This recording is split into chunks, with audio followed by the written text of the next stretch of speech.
What is up, Young Citrus? Lane's done well in the portal so far. We just need a quarterback now. Yeah, I don't know what's going on. I haven't really paid attention to much what's going on as far as the LSU. I've been paying attention mostly to Clemson's portal situation, which has been unbelievable. So who y'all got?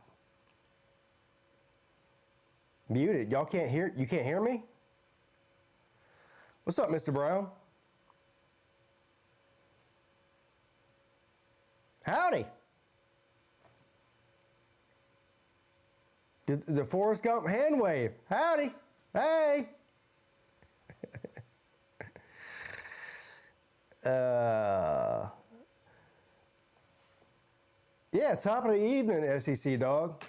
Sorry about your conference. I know you're an SEC homer. Sorry about your conference being so fucking terrible in the playoffs. That I mean, it's just absolutely pitiful. You got owned by the ACC. You got owned by everybody. So, I mean, I'm sorry to hear that, but I'm glad you're here though. I mean, the losing record of the ACC is fucking. That's unbelievable. But you'll be all right. Y'all bounce back next year. You'll be all right. Man, we're getting some good transfer players. Yeah, Dabo is out here, and I say Dabo. It's really Tom Allen. Tom Allen is out here kicking ass and taking names, son. I will give Dabo credit for letting Tom Allen do his work. What's up, Robert? How's the cat situation going? Listen, I've captured every animal within a 5-mile radius other than my cat. So the cat situation is not going good. I hate to say it, but it is what it is. So, but I appreciate you asking. We're looking at a quarterback from Washington. Who's the Washington quarterback? I actually know who he is. I can't think of his name right now.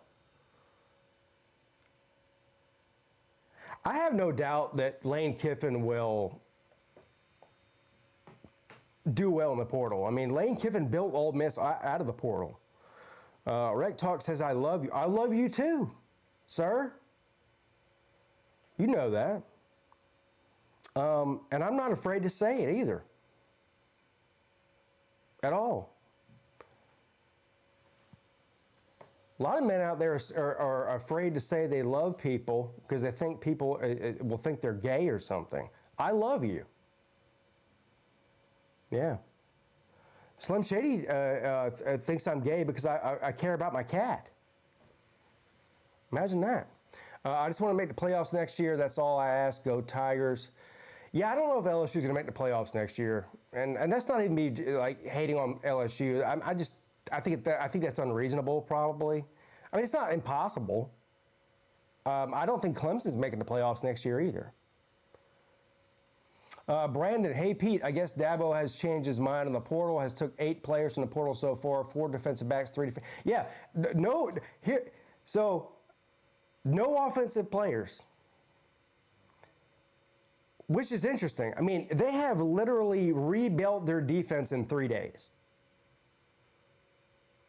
There's going to be more starters on Clemson's defense than returners, which is mind-blowing. It's mind-blowing. 0 offensive players, though. So, look, while I love what Dabo and Allen are doing in the portal defensively, we need a couple of offensive linemen. We probably need a running back.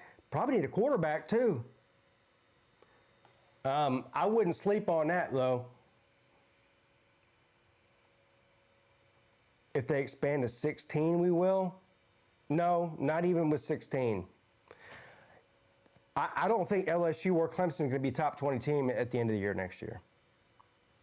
I mean, I hope I'm wrong. I'm just telling you the reality. So, what's up, Eddie? Pete, thanks for your coverage tonight. Happy late New Year to you and your.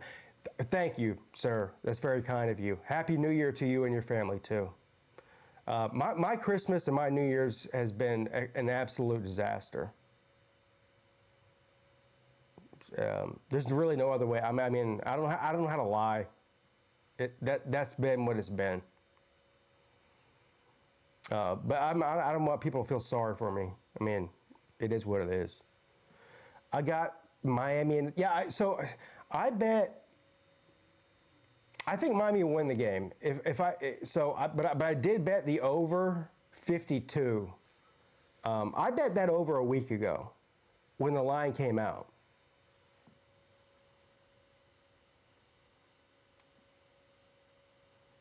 "2026 has been terrible for me as well." Well, I'm sorry to hear that.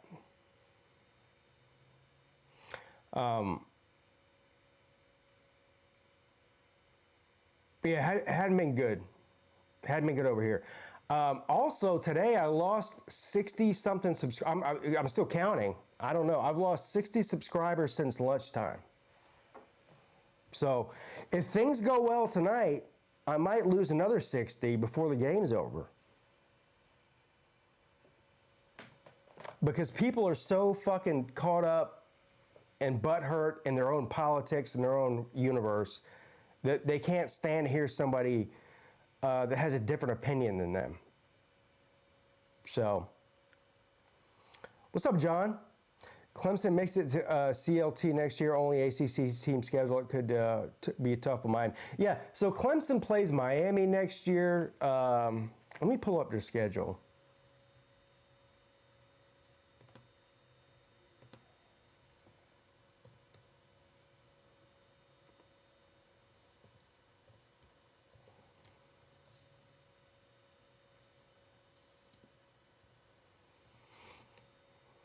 Shit.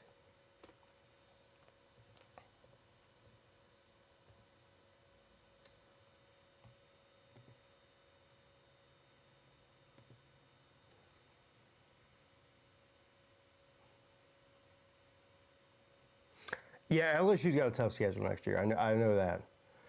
Let's see here. LSU has a tough schedule almost every year, though. All right, here we go.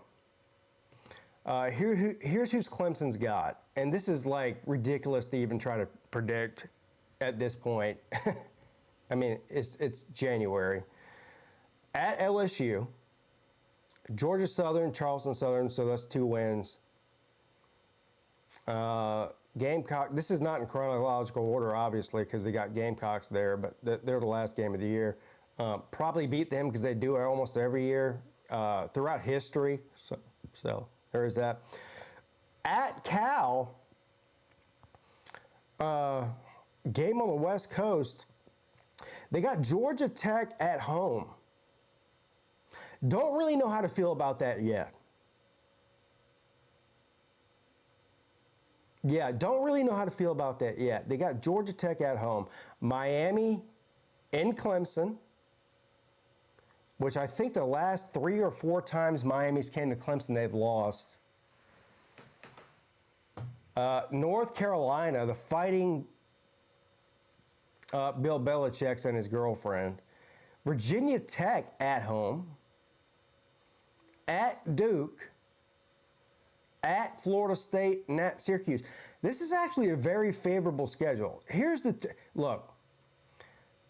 These 2 teams right here, Georgia Tech and Miami. That's who I'm looking at. And I guess at Duke. But Georgia Tech and Miami is who I'm looking at. The rest of these, don't really scare me.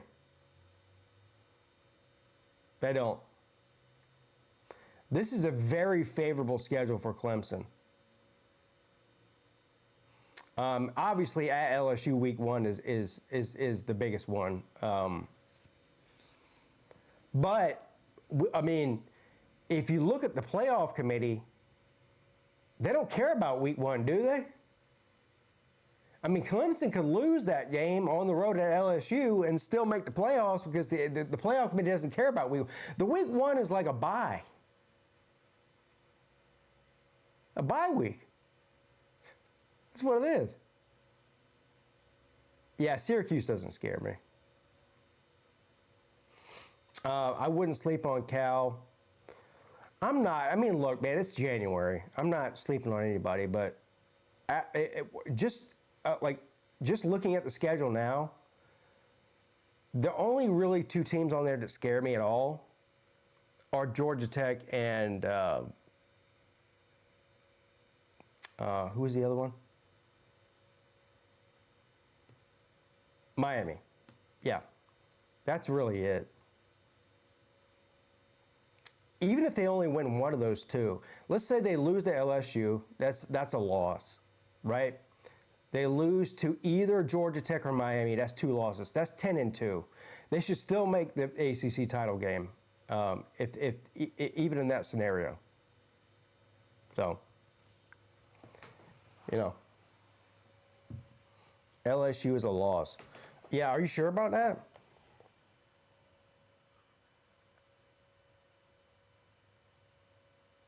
We got to be able to score. If not, everybody scares me. Yeah, that's true.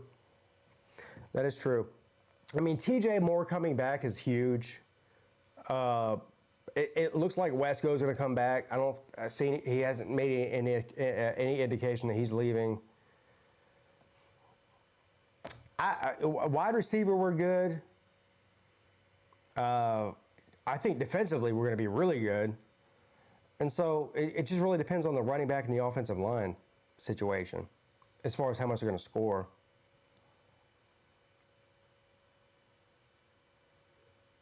I agree, John. Yeah, LSU and Clemson will be totally unknown teams going into next year. And I don't know if y'all are a believer in karma, but I am. And Lane Kiffin has been running his fat fucking mouth for years about the ACC and about Clemson. And I'm just telling you, it would be poetic for Dabo to go down to Baton Rouge and beat the fuck out of Lane Kiffin.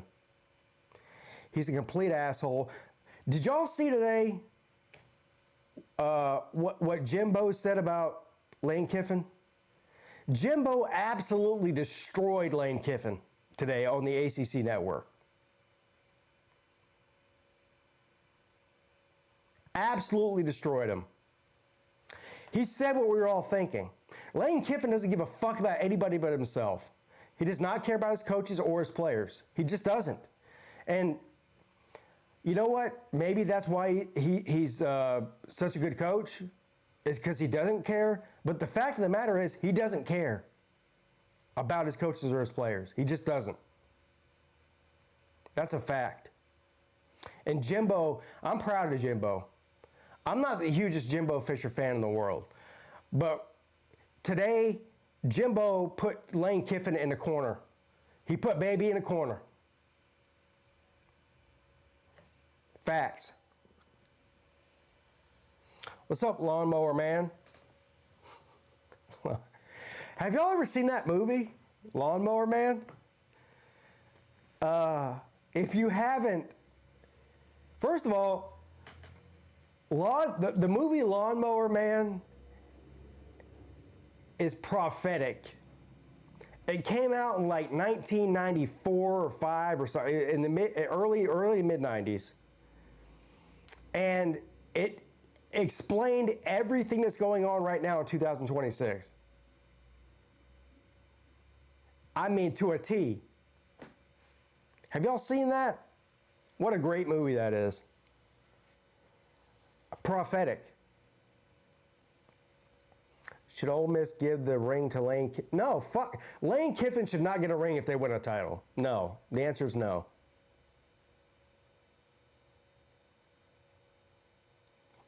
It would be epic if Pete Golding wins and Lane never does nothing at LSU. Well, I'll tell you, I don't have a dog in the fight as far as who's left between the 4 teams: Miami, Ole Miss, Oregon, Indiana. Indiana will be a good story because they're Indiana. Miami will be a good story because they haven't won a title in 40 years, 35 years. Oregon's never won. If Ole Miss, and Ole Miss has never won either. If Ole Miss wins the title in spite of Lane Kiffin, that would be something. That would be something. I will dance naked in my front yard if we beat Lane. You dance naked in your front yard after 3 Bud Lights, buddy. I mean, you don't need Lane Kiffin to win. That'd happen. Come on, man. You sleep in your wheelbarrow. What are you talking about? All right, here we got the Stars and the Stripes and the national anthem going on here. Here we go with the bots. I thought I had subscriber only emote on, but I guess I was wrong about that. Thank you, Robert. What's up, Danny D-Rock?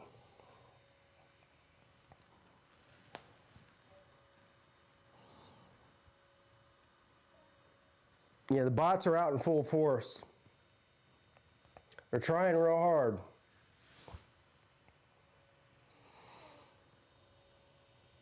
Let's see what we got here. We got, what's up, Canes 2025? Brandon says, you have a good YouTube channel, Pete. Uncle Lou and Carolina Jackpot are the only 3 I watch. Yeah, well, thank you. I appreciate that. I mean, I try to keep it real over here. Unfortunately, keeping it real costs you a lot. I've been doing this for 8 years, and I've learned that people don't want to hear real. They want to hear what you want to, what they want to hear. So if you keep it real, you suffer the consequences. But I don't know how to lie, so I just don't. Tailgate meal for the playoff games. I don't have a meal. Mrs. Peete is out of town, so I don't have any game day food or anything like that.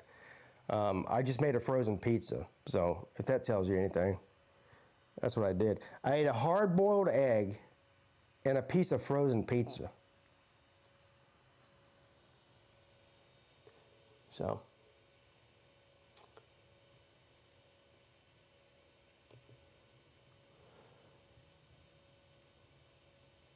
What's up, Vic?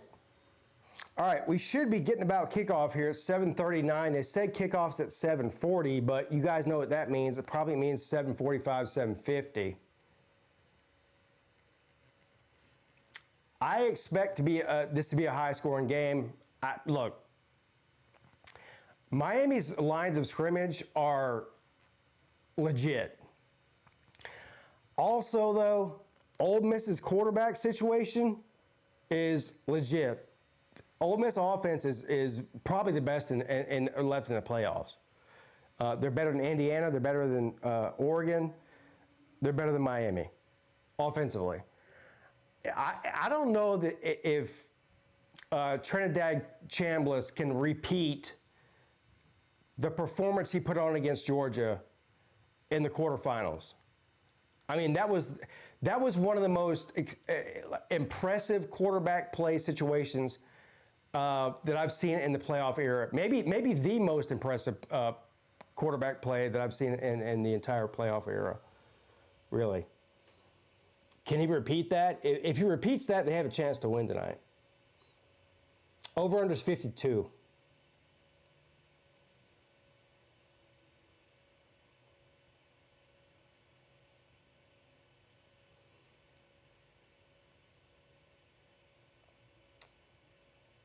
Yeah, Clemson's going hard in the transfer portal. It's really, it's impressive to watch. And unbelievable, honestly. Dabo's out here trying to save his job. And I'm not complaining about it either. What version of Beck will we get tonight? That's a good question. I don't know, man. I've been critical of Beck, but on the other hand, he's played well for the vast majority of this season. He had the one game, was that against Louisville, where he had like 3 or 4 turnovers? But most games, I mean, he hasn't had a pick in 4 games, I think. He's been playing well down the stretch. Beck has. The real problem is not Beck, it's Fletcher. That running back for Miami, he's a problem. He's one of the best running backs in the country. Pete, what game will have higher viewership tonight or Indiana versus Oregon? Probably tonight. If I had to guess, probably tonight. Now, the Indiana-Oregon game does have the luxury of being on Friday instead of Thursday, so maybe that will help the viewership, but I think this game is probably going to be more viewed than Indiana and Oregon. I mean, look, there's going to be, everybody in Oregon is going to be watching it. Everybody in Indiana is going to be watching it, but that's two states. This game here, especially with Miami, is going to have national viewership. Miami has one of the largest fan bases in the country. Mario hasn't messed up yet. He's a dude. I think Miami pulls it out the D. Does everyone want Ole Miss to win tonight? No, I don't. I mean, I'm not going to be mad if they do, but I'm not pulling for them. I'm pulling for Miami. What receivers has Clemson grabbed out of the portal, if any? None. They haven't got a single offensive player out of the portal yet. Nobody. So there's your answer. But they do have some dudes already. I mean, wide receiver is one of the least biggest needs for Clemson next year. They've got guys at wide receiver. Offensively, they need to hit the offensive line, what they need. What's up, Nicholas? Yeah, Happy New Year to you too, buddy.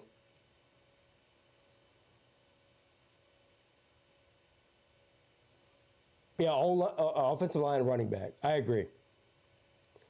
And probably quarterback too, but that's not happening.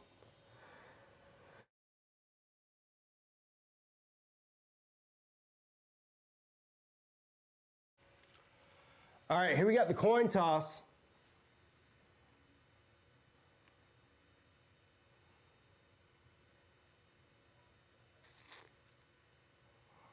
I wonder if Michael Irvin's out there with his cocaine vial. Michael Irvin's a trip, ain't he? he's like a 60-year-old grown male cheerleader on the sideline.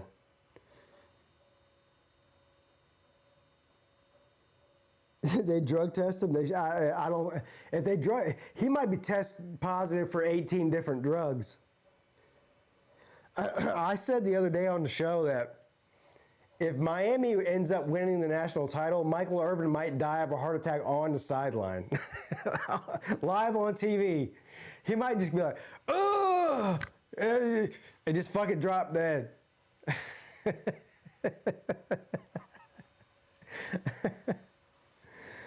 Michael Irvin's a trip, man. He may have juiced up Miami. Yeah.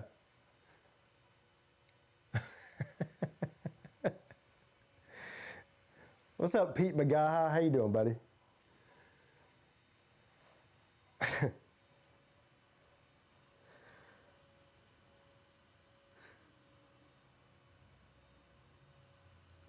See, Miami win would be worth it if it happened. So you're saying that you're willing to sacrifice Michael Irvin's life to see Miami win a national title? God damn. That's fucked up. That's fucked up, man. Why would you say that? That's a human being. Come on, man. That's cold. I think Clemson needs a quarterback. Yeah, so do we. We all think that.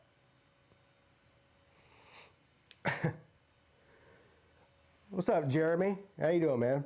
Happy New Year, buddy. All right. Pete Golding. Has anybody made any more money in the past 30 days? Not even 30 days, 2 weeks? Than Pete Golding? This guy's about to be one of the highest paid coaches. He wasn't even supposed to be a head coach 2 weeks ago, and he's about to be one of the highest paid head coaches in college football. Now that's called a come up. Well, what he's doing. That's a come up there. I don't know if y'all knew this, but Mario Cristobal is a black belt in jiu-jitsu. And also, DJ Uiagalelei lost 25 pounds between his freshman and sophomore year at Clemson. Those are two important points that don't mean anything, but it's very important that you know that. Also, Gunnar Stockton from Georgia is really good at fishing. If you watched the Georgia and Ole Miss game last week, they talked about it for 30 minutes. How good of a fisherman that Gunnar Stockton was. He's catching big bass out there. I mean, big bass. Not little ones. We're not talking about little sunfish brims. We're talking about big bass. And Gunnar Stockton's doing it big out there. Did y'all know that? I mean, this guy's using the best bait ever. He ain't using worms. He's got the best bait you can buy. The best bait that Georgia can buy. ACC. It would be funny if the ACC won the national title, especially after the year the ACC had in the postseason. Outside of the Big Ten, the ACC's had the most wins, highest win percentage in the postseason. All we've heard all year is how bad the ACC is. Miami didn't belong in the playoffs because they lost to SMU and Louisville. If they go on to win the whole thing, that shit would be. I mean, people would just be out of their minds. Out of their minds.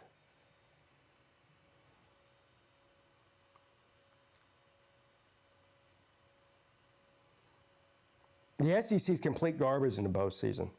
Just not any good. Losing record. So.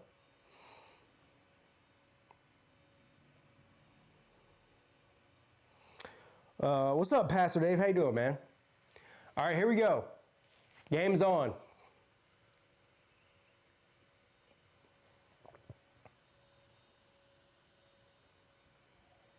Four and 8. God damn.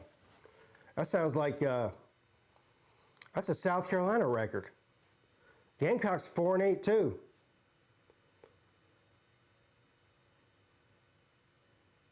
Damn, the SEC is the Gamecocks of college football. How bad do you have to to even be compared to the Gamecocks?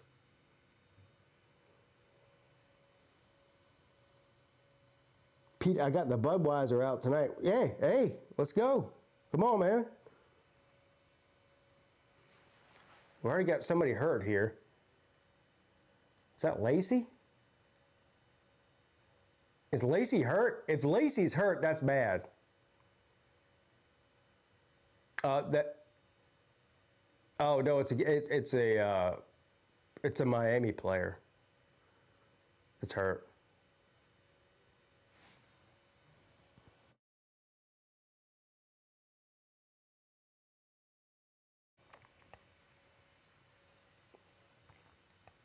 All right, it's going to be 3rd down and 4 now for the Rebels.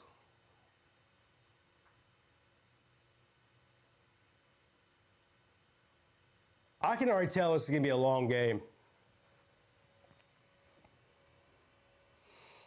Don't get Jackpot stirred up. Jackpot should be stirred up because his team sucks, not because of me. I don't have anything to do with that. He got a shitty head coach. I mean, he knows it too. I mean, Jackpot's no dummy. He knows how bad his head coach is. Shane Beamer's a joke. He ain't winning shit there. Shamlis, under pressure, throws it incomplete. And Miami right now is all over that ass early in the game. And this is where the game's going to be won, on the lines of scrimmage. I mean, this is what Miami did last week. Their offensive and defensive lines are just so fucking good. Like,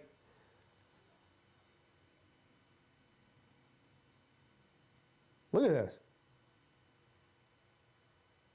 Boy, Shamlick's going to have a long night if they can't block him. That guy didn't even try to block him. Defensive tackle just literally just walked right around the center and got into shambles. I mean, nobody even tried to block him. All right, punt coming up. Oh, God. Terrible punt.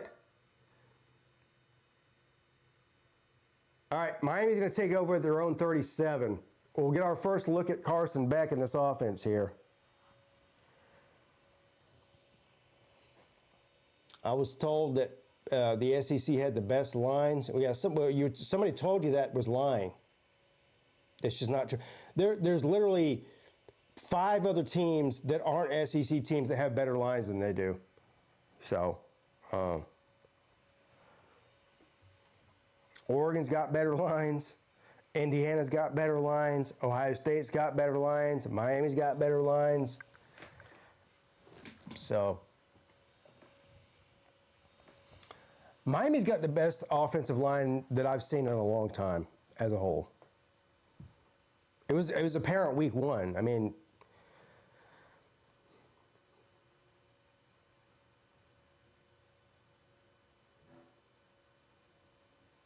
what's up, Roger Dodger?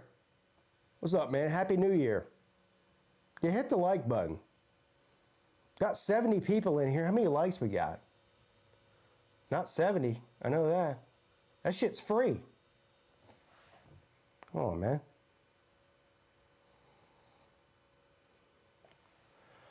If Miami beats Ole Miss, I got them winning it all. Yeah, no, I don't. I got Indiana winning it all. I think Indiana's the best team in the country. Not that Miami can't win it all. I'm just saying I still to bet against Indiana, you would be a fool.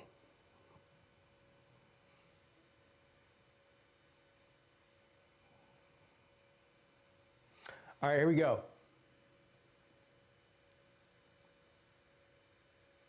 Beck got all day, wide open. Oh, he overthrew Tony.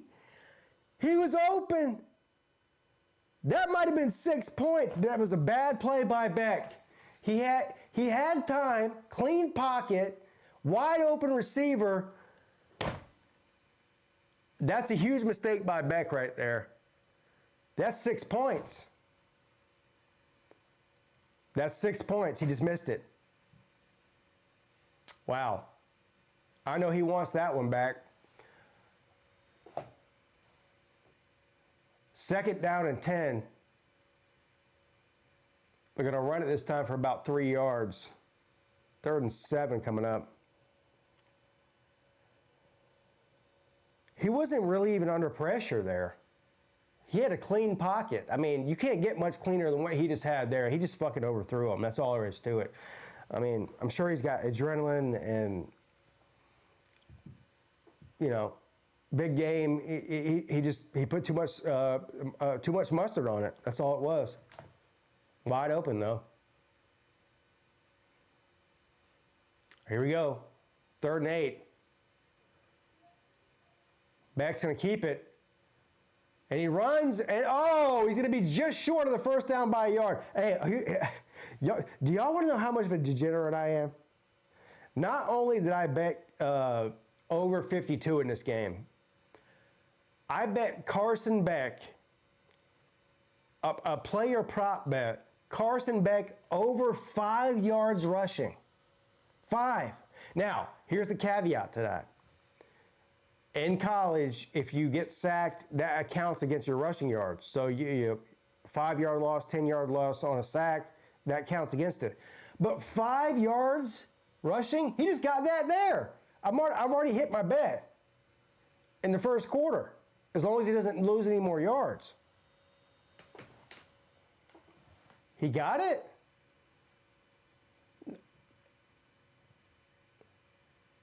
It does say he got it.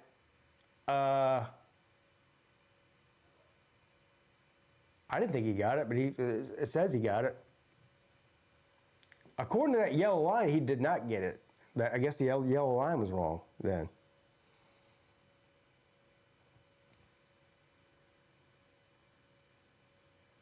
Got an Ole Miss player down here.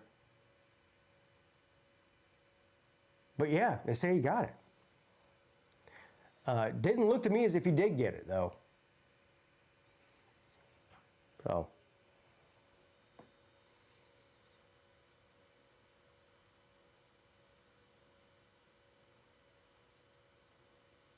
Oh, they got it on fourth down. Okay, I must have missed that. Miami has an NFL offensive line, and Beck is not a mobile quarterback. So, I don't know what that means. So, Miami has an NFL offensive line, and Beck is not mobile. So what are you saying? I mean, if you don't have a mobile quarterback, the best thing you could have is a good offensive line. Is that what you're saying, or?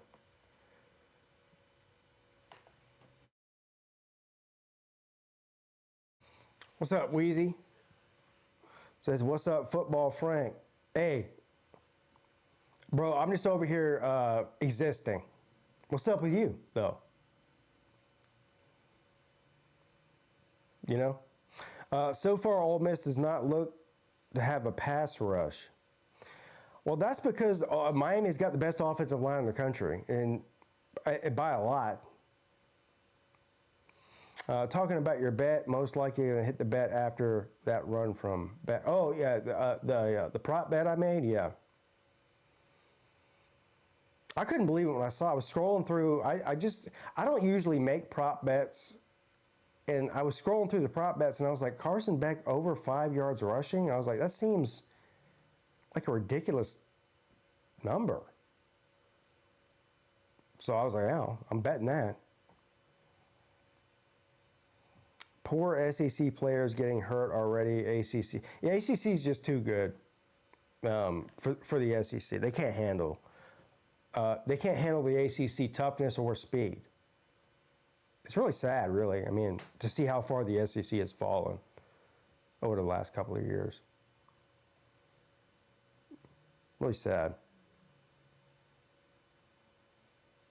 Maybe they'll get it together again. I mean, with Alabama being down bad, all they really have is Georgia. So, I guess Georgia's going to have to carry the torch for them for the next 10 years because nobody else in the SEC is.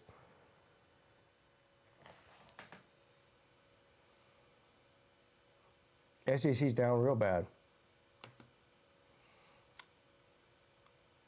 Thank you, Robert. Yeah, the bots are going to be out tonight because of the playoff game.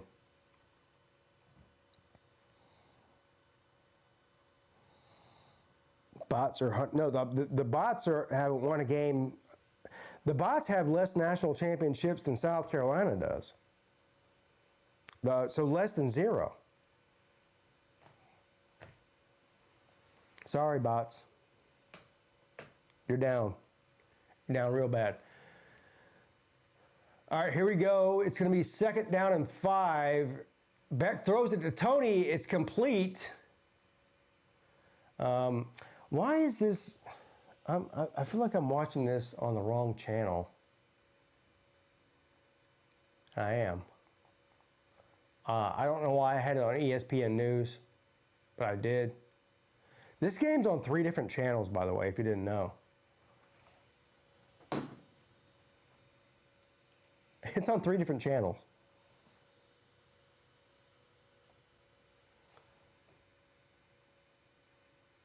And now I don't have anything but a black screen. Here we go. 3rd down and 1.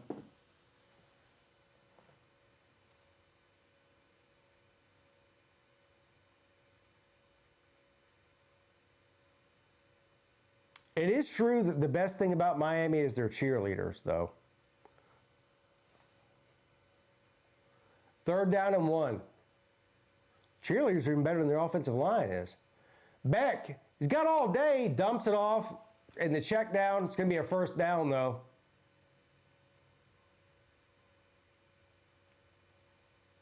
Beck's got all fucking day. He hasn't really been pressured at all yet. Look at this. Nobody within 5 yards of Beck. He's got a clean pocket.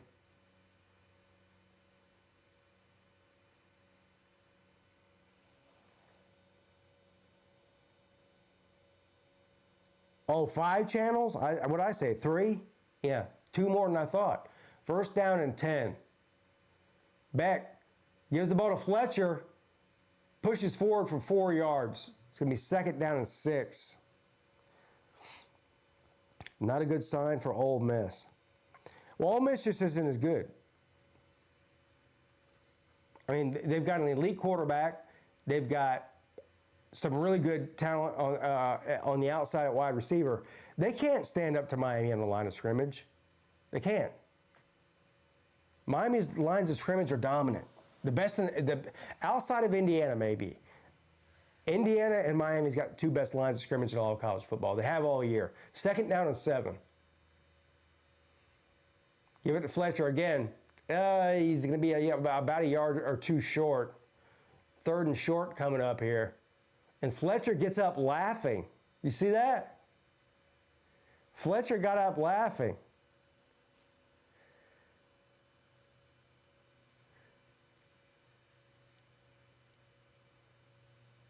Third and 3 officially.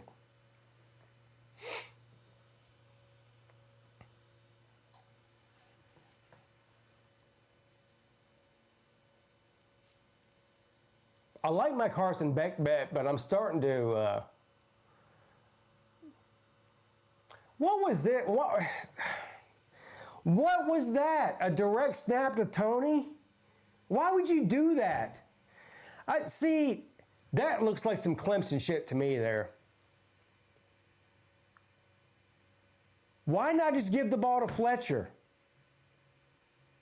This is Clemson football I just saw there. That's some fucking Lincoln or Garrett Riley type shit that he just did right there. Dumb as fuck. Give it to your back who's averaging 5 yards a carry. Like, why do these teams do this shit when they get in the red zone? It's so dumb.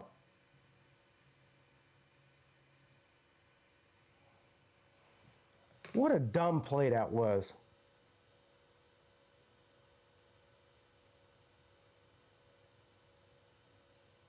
What a dumb play that was. Seriously.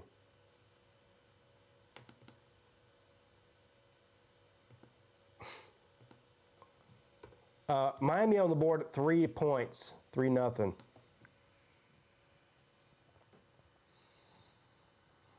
Yeah, you're right. We probably would have run Peter Woods, which is the second dumbest thing to what they just did. I mean, like, I don't know what, there's some kind of fucking mind virus with these coaches. As soon as they get down in the red zone area, they start doing dumb shit. They're like, oh, well, they think we're going to do this. So you know what? We'll show them. We'll do that. And do some totally off the wall shit. Just keep doing what you're doing that got you down there in the first place. They've already proven they can't stop Fletcher running the ball. And then when they get down there, they direct snap it to a wide receiver. What the fuck are you doing?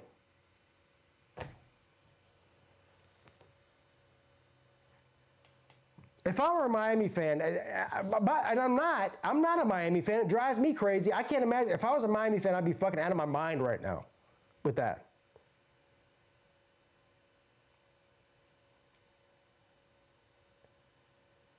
Dumb as shit.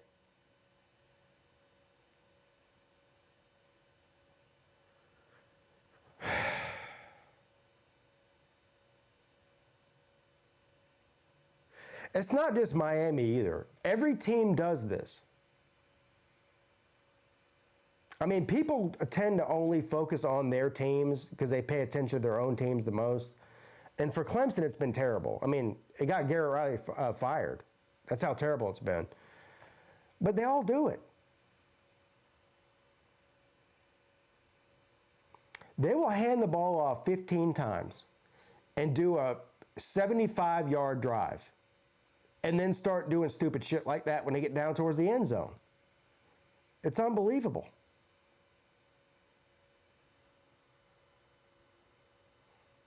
Anyway, they got 3 points. They're up 3, 3-0.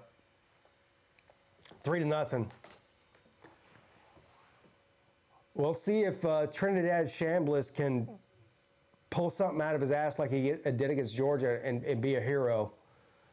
But I'm telling you right now, he might be able to do, I mean, I do expect Ole Miss to score some points here. I mean, who knows? But Miami's defense is miles better than Georgia's defense, especially on the lines of scrimmage. At the front seven especially. The defensive line and the linebackers are just way better than Georgia's was. So it's going to give him a different fit here. But we'll see what kind of magic he can try to pull off here. I mean, they got skill, they got talent on the outside, they got a good running back. They've got weapons, Ole Miss does on offense.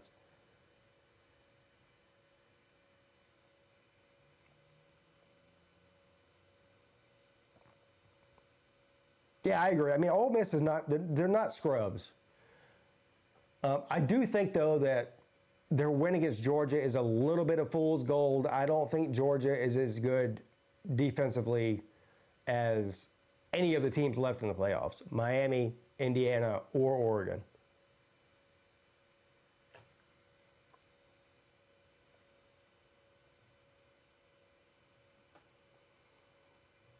And OSU has a high-powered offense, too. Yeah, that's a good point. Do they really, though? I'm not so sure they really do. I mean, we've been told that, but I don't necessarily believe it. I mean, I've watched them play.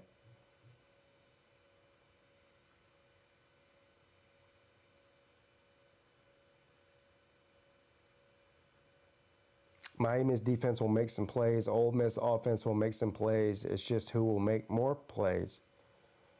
What are you, Joe Biden? The fuck?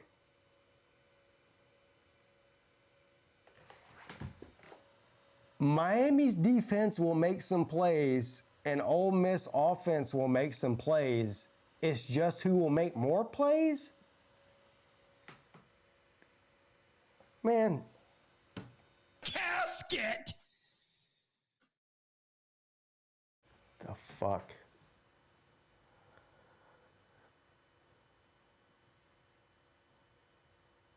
Yeah, sounds like Kamala Harris.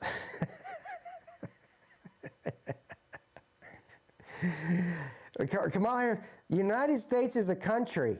We have a country. There are laws in this country. If you don't follow the laws in this country, then you're breaking the laws in this country. What?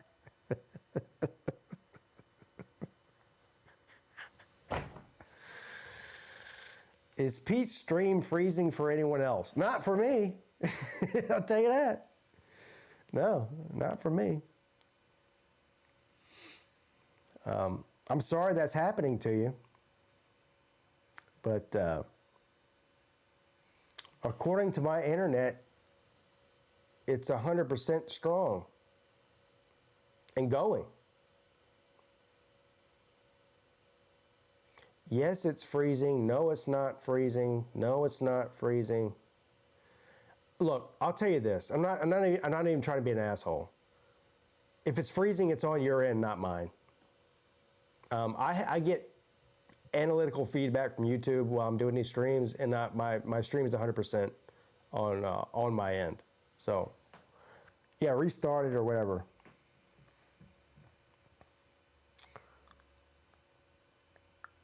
I don't know.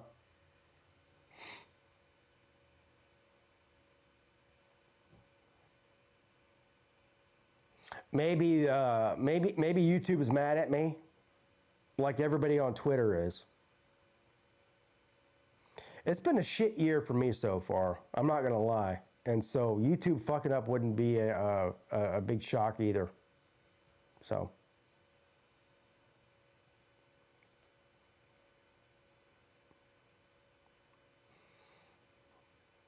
Alex says it's on my end, my bad reception at work. Yeah. Hey, shout out to Alex, though, for watching at work. I appreciate that. He's the fucking man.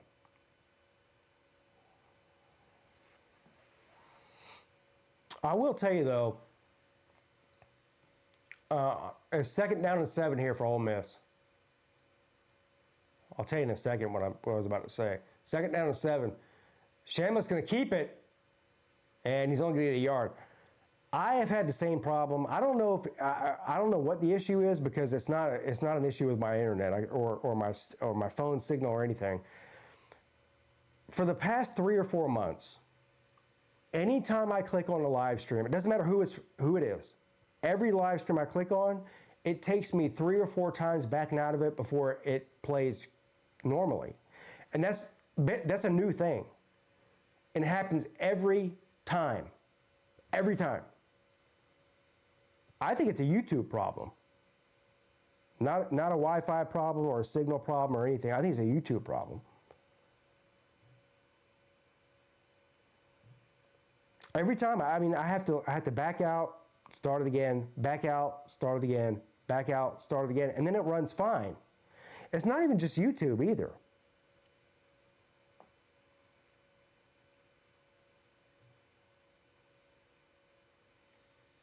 Fourth down and 6, Ole Miss has to punt.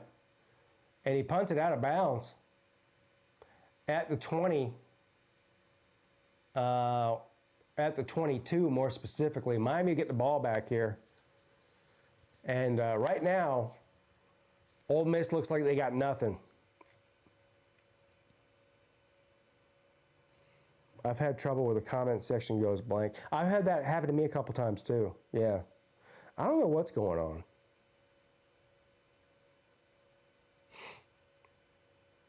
As far as YouTube, I don't know what the issue is.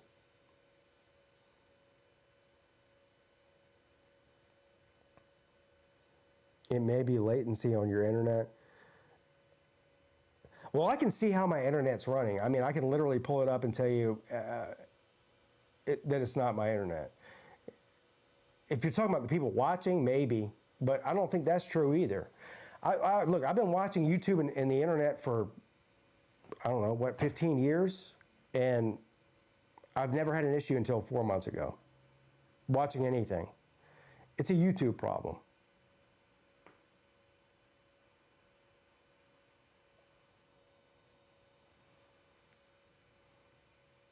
One of the problems with YouTube is they're constantly trying to update shit that doesn't need updated. Like, for example, what's going on in the chat right now with these ats. Instead of your YouTube name, they're putting your at in there. Why? Did anybody write YouTube an email and go, hey, you know what? You know what's really fucking up all the chat sections on YouTube? We need to put ats in there instead. No, nobody's, not a single person in the world did that. Why are they doing that?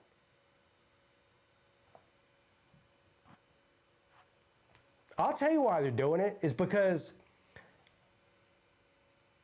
the people that work at YouTube have nothing to do, because they're always trying to fix a problem that's not a problem.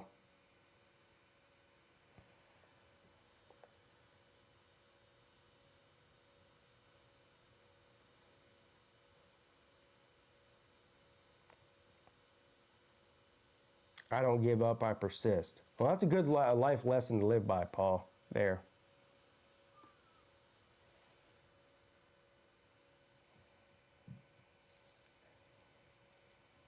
You know what the real problem is YouTube's run by a woman.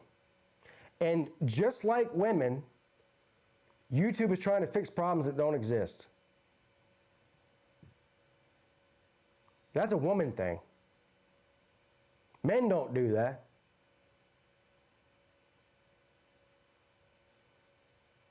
Big tech known for layoffs, so they got to look busy at you. Yeah, exactly. Yeah, they're like, well, what am I paying you for? And they're like, well, I don't know, so I guess I'm going to have to make something up. Well, now we're going to, instead of doing names, we're going to do handles.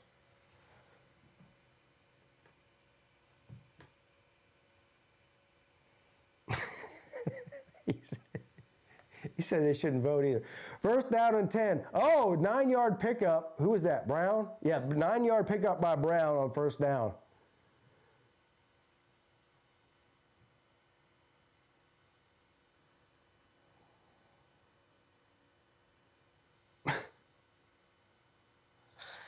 Paul thinks women shouldn't vote.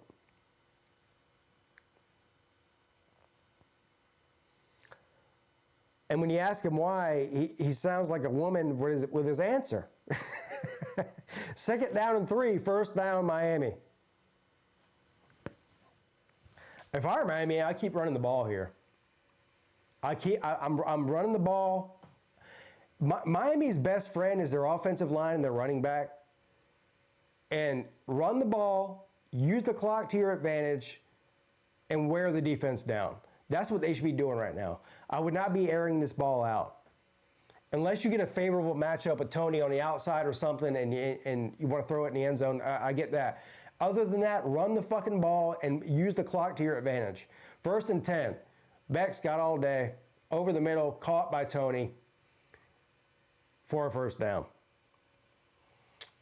What is up, Millis? How you doing, buddy?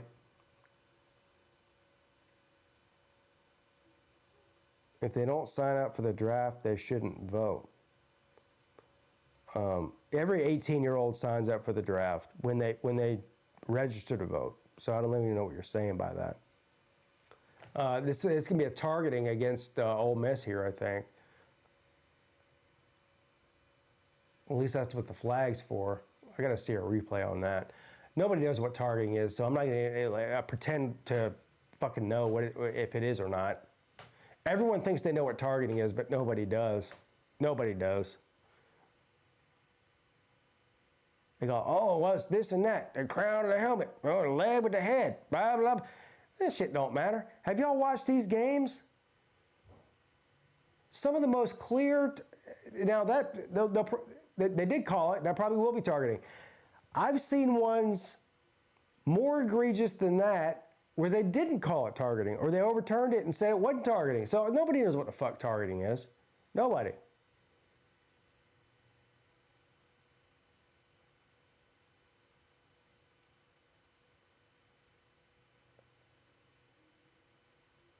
I mean, by the rule, that is targeting. I think, but again, who the hell knows? We'll find out, hear what they say. That don't mean nothing. I mean,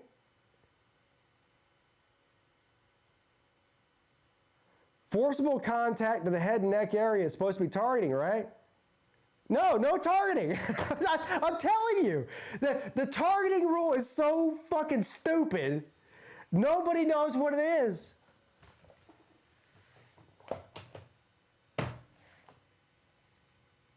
Unbelievable. Now, look, I don't like the targeting rule to begin with, so I'm not mad that that it got overturned. I'm just telling you, nobody knows what it is. Nobody knows what it is. It depends on who's the refs. That's what targeting is. It's the most arbitrary call in all of college football.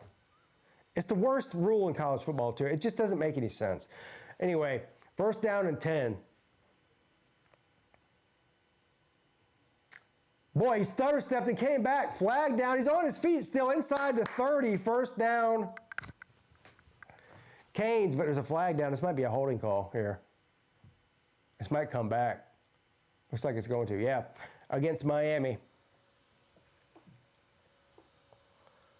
Yeah, nobody knows what targeting is. Nobody.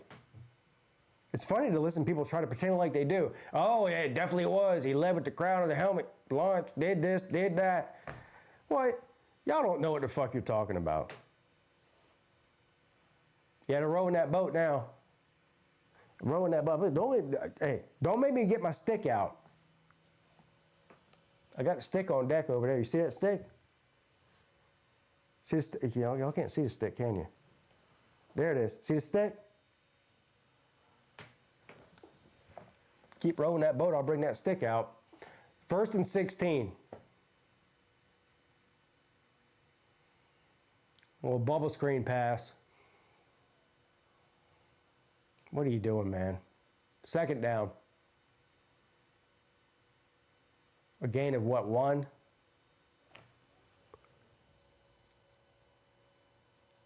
Exactly. That I got to give this guy. Who said that? All the ball things. All the ball things, true things. She left me roses by the stairs. All the ball things. Ding, ding, ding, ding, ding. That is correct, Second sir. down and 13. Oh, he dropped it. And he picked it up. What? That's not a completion. Since when can you drop a ball and pick it up and keep running with it? What the fuck?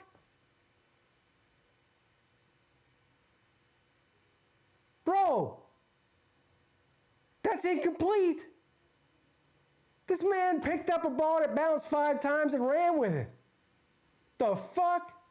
3rd and 9. What is going on?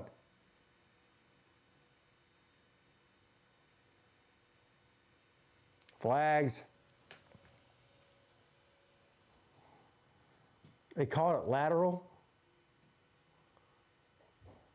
False. Now they're rowing the boat. Hey, I told y'all.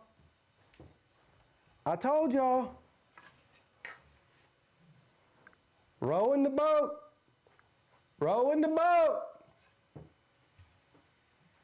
Now it's 3rd and 14. Miami's screwing themselves here.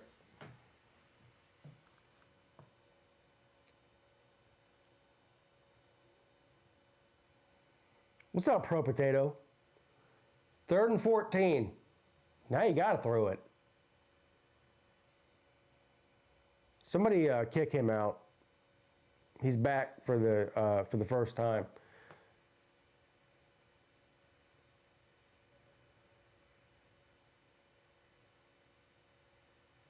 So there's probably going to be one more play left here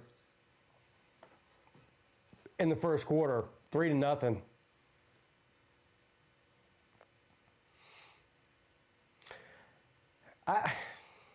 So when you get down in the red zone,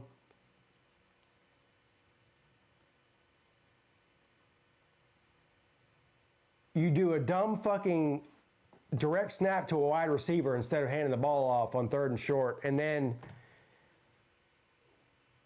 on 3rd and long, you hand the ball off. I feel like I'm watching Clemson right now.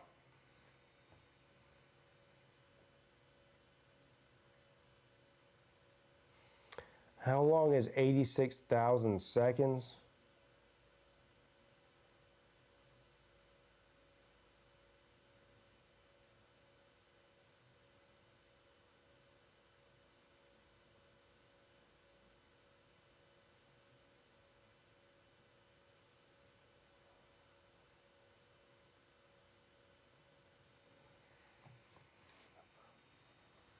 What's up? Thank you, Joelish. Where's Diego Pavia's mom? I think she's in Savannah with my wife and Battle Angel and Mrs. Slim. Yeah, and TK. I think. I don't know.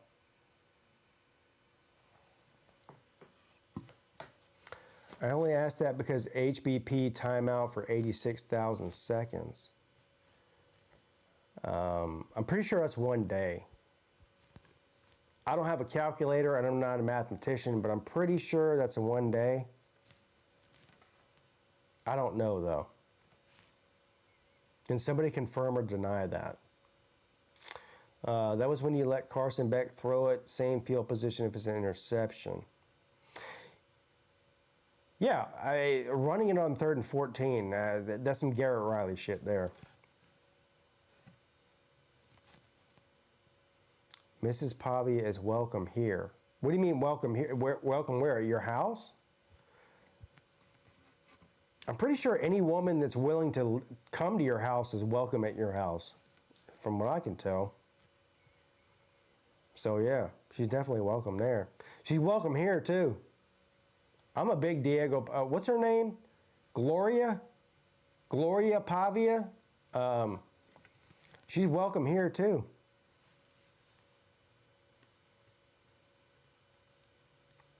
Yeah, I don't know. Why are people hating on Diego Pavia's mom?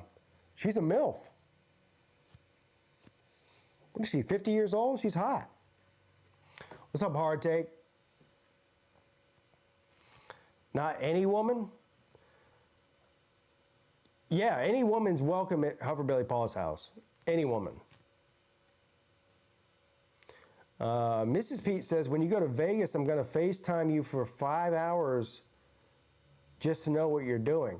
Yeah, here's the thing, though, is that in order for that to happen, I have to answer the FaceTime, which I'm not doing. So, no, that's not happening. I wouldn't even talk to myself for 5 hours a day, let alone you or anybody else.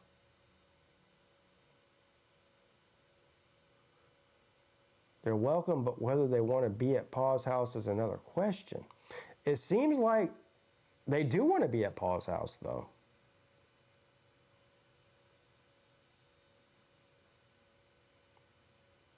It does seem that way. Am I the only one that doesn't answer FaceTime calls? If somebody FaceTimes me, I'm not answering it. I don't care if it's my own mother. I don't answer FaceTime calls. Do I like the Skycast? No, I don't.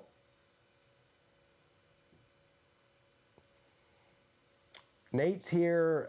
What's going on, Pete? Gamecock fan, but I enjoy your content. I appreciate that. You are one of only 2 or 3 Gamecock fans that don't hate me and stick around here.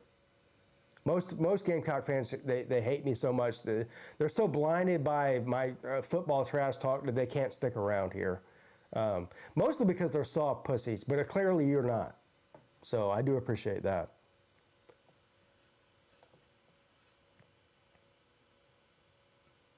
Yeah, Brandon's one of them. Jackpot, obviously, he's a good friend of mine. Eddie, another one. There's like 4 or 5 Gamecock fans that hang around here that realize that football is not real life, and I don't really hate you because you're a Gamecock fan. You know, yeah, I mean, people on the internet get so worked up about football that they can't see straight. Is Jackpot upstate or across? Jackpot lives in Clemson territory. He lives in Greenville. He's lived there his whole life. If Pete doesn't FaceTime me every 5 minutes, I'm done. Well, hey, call a lawyer then. You're definitely done. I'm not FaceTiming you at all. Not even not every 5 minutes. I'm not FaceTiming you at all. So there it is. Oh, touchdown for Lacy. Ole Miss touchdown. Hey, over's looking good though. I didn't bet Miami. I bet the over. Over 52 is what I got. This is good for the Pay Pete movement here. This is good for the Pay Pete movement.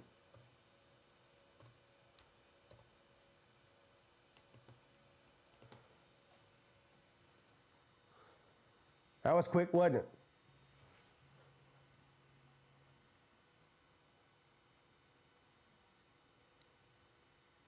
And the extra point is good.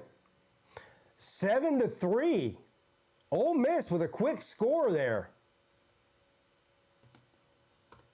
Look at that. Look at that.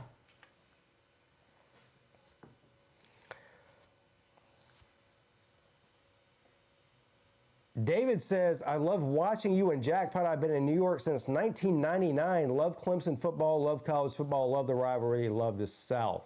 Shout out to you, sir, and Happy New Year. That's very kind of you to say that.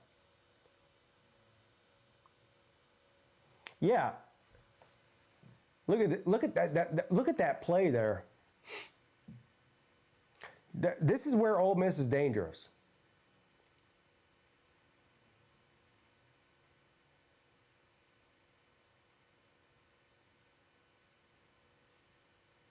All right, we got a game here, boys and girls. I don't want to be sexist here if there's any females watching other than my wife.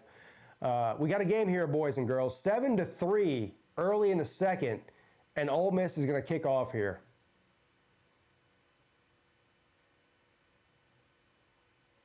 And it's going to be a touchback. We'll see if Carson Beck and company have an answer here.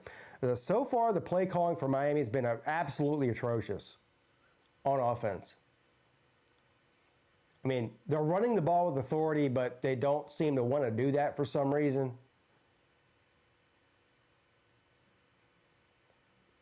Get out of your own way and just do what works. And what works is running Fletcher. So do that.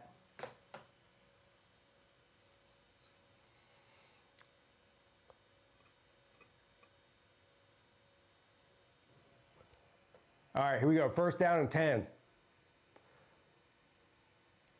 It's a throw. It is caught for maybe 5 or 6 yards there. I don't know why Miami is not running the ball here.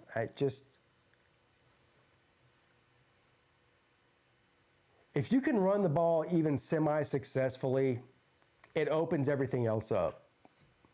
These offensive coordinators these days, they just love to fucking pass the ball for no reason. It's a second down and 3. They do run it here. Good run, big run, still going. Across the 40 to the 44, first down, Miami. Good run there.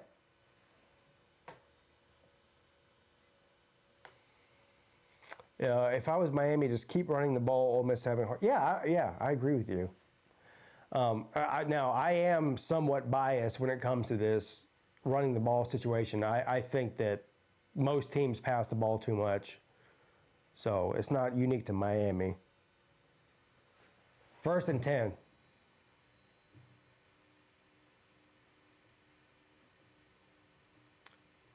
Play action pass by Carson Beck. He's got all fucking day. And again, he's sitting back there in the pocket, clean pocket all day, throws it to a covered wide receiver. Flag, it's going to be pass interference against Ole Miss here, but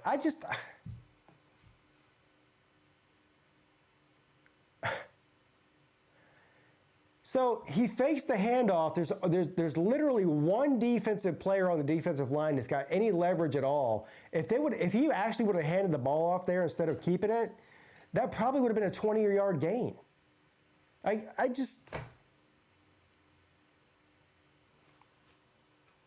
They got lucky and got the penalty there. First down from the 47.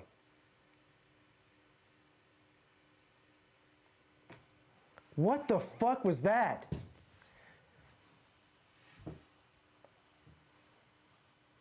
What was that? Beck is not looking good so far tonight, guys. I mean, we're one quarter into this game, and Beck is not looking sharp at all. He's made some terrible throws already. This is not a good sign for Miami. If they want to win this game, Beck needs to be playing sharp. He's not playing sharp. He's playing shitty so far. Second down and 10. Quick strike, caught. For a first down. Got 11 yards on the play there.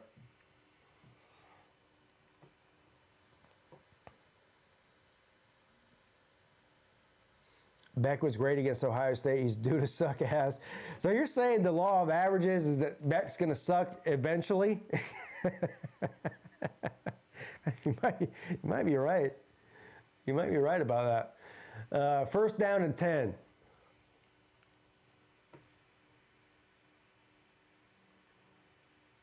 Beck's under pressure. He's going to fucking heave it. What in the hell was that? Bro. if I'm a Miami fan, my butthole might be a little bit. I might be puckering my butthole a little bit right now. Beck is not on his game tonight so far. He ain't looking good, man. What the fuck was that? What was that? That was terrible. 2nd down and 10.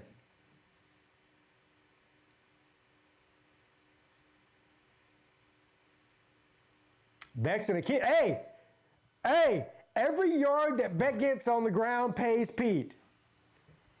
Every yard that Carson Beck gets on the ground pays Peete.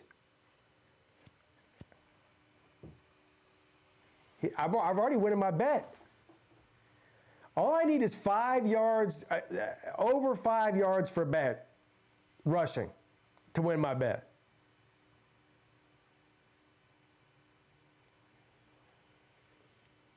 Third down and 7.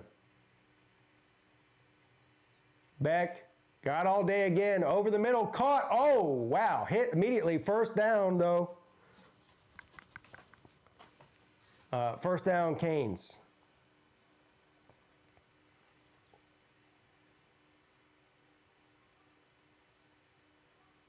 Yeah, I couldn't believe when I saw the over-under for Beck's rushing yards on the betting site was five yards. I was like, what? 5 yards?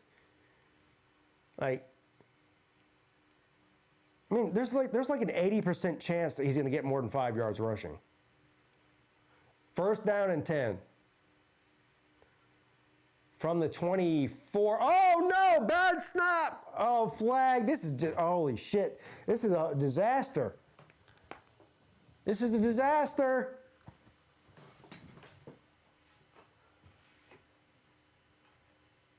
Shitting down their own leg, aren't they? What was that? Damn. Did he call a timeout first? Is that what happened? Oh. Yeah, they got lucky there then. They got lucky there if they called a timeout first.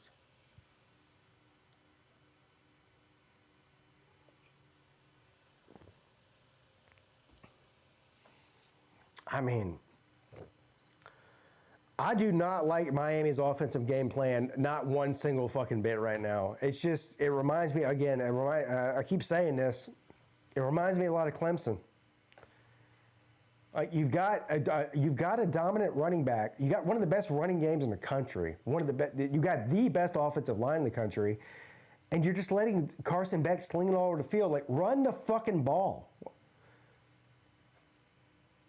I just don't get it. I don't understand, and maybe it's because I'm fucking retarded. I don't understand the mind of offensive coordinators. When you have an elite offensive line and an elite running game, and you decide to pass it 3 out of 4 times every down, I mean, what is that? It doesn't make any sense.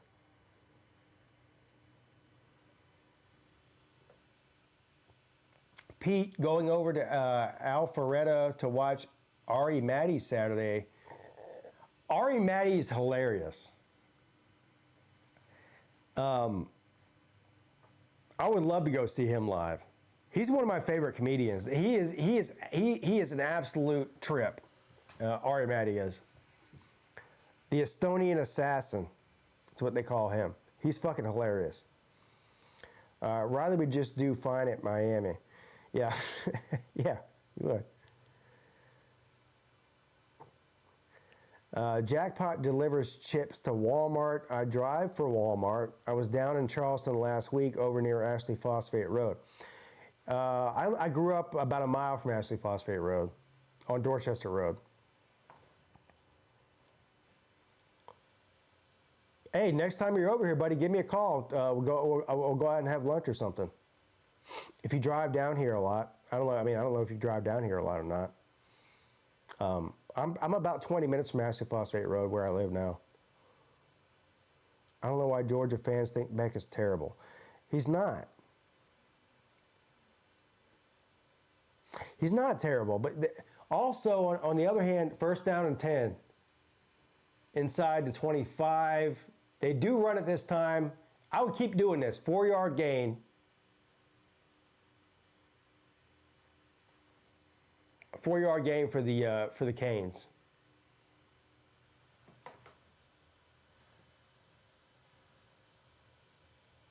Aunt lives off Dorchester Road. I'll be damned. Yeah, I grew up there. Second down and 6.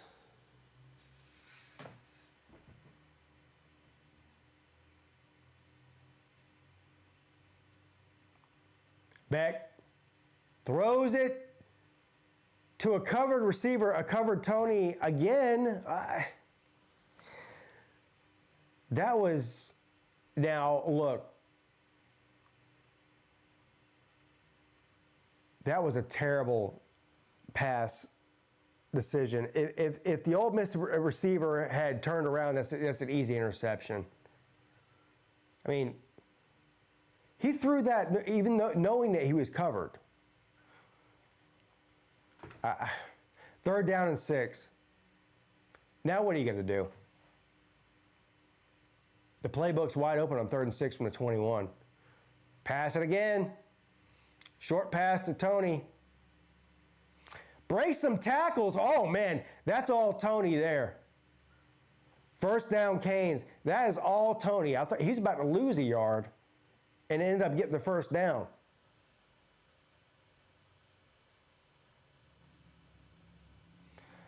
Tony is an absolute baller, but I agree with Slim. He's not your only receiver.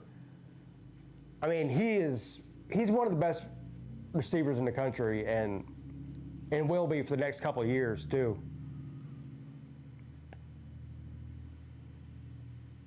First down and 10 from the, what is the 13?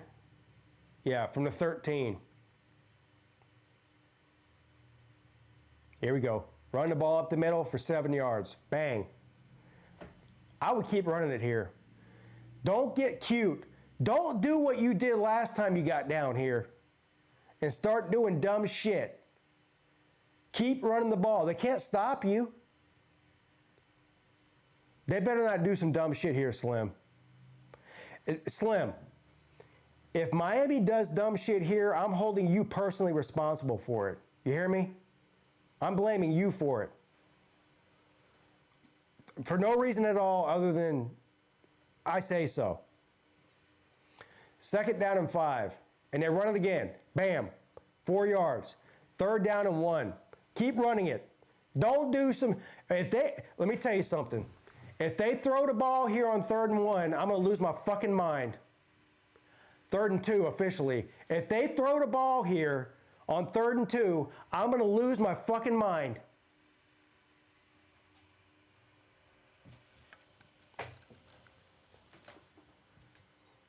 Here we go.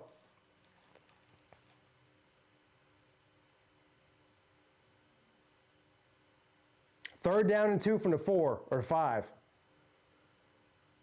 Thank God they didn't do it. First down.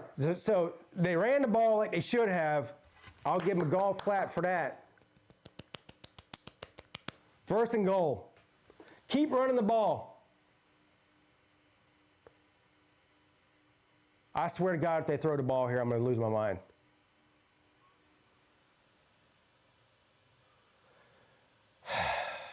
Calm down, Moses. No, don't tell me to calm down. I'll calm down when I want to calm down. First and goal from the 1.5. He slipped. What? Come on, man.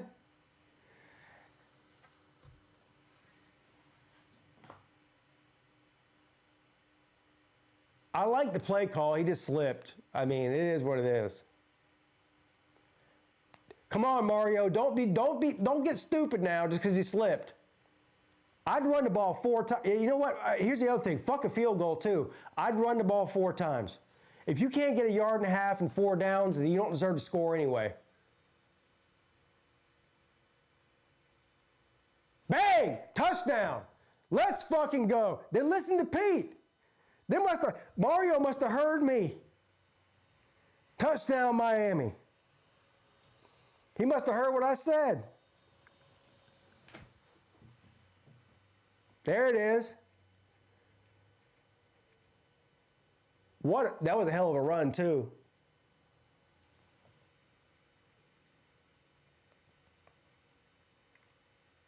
He powered his way in there. Touchdown, Miami.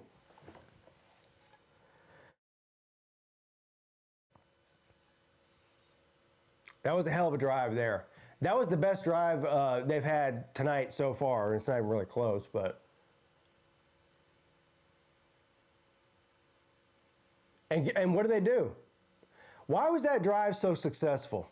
Can somebody tell me? I'll tell you why. Because they ran the ball a lot.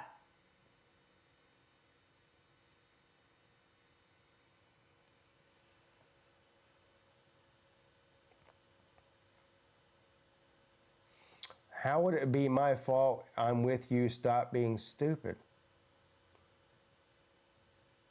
Are you talking to me? If you're talking to me, I hold you personally responsible for everything that happens to Miami, good or bad. So that's just, I don't know what to tell you. Where's Makima? I know he's happy as hell. But Makima's a fucking retard. He might be blocked from this channel. I think I blocked him. And not because he talks about Miami all the time, because he spams the chat constantly.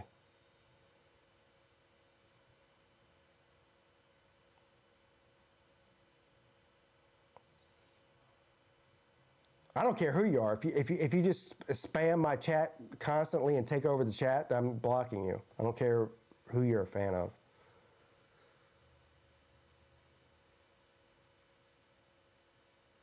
He has 20 accounts. Well, he's welcome to come over here with one of his other 19 accounts other than his main one because I blocked it. Yeah, yeah, exactly, Jay. That's the other thing about Makima. He doesn't come around until the game's like definitely won. Like, so if tonight Miami's up by 14 points with 1 minute left, he'll be in the chat talking about, I told y'all I was right, blah, blah, blah. That's what he does. When they lose, you can't find him. I do YouTube on the weekends. I sleep in my van. I built a bed frame in my van. Are you one of these van life people?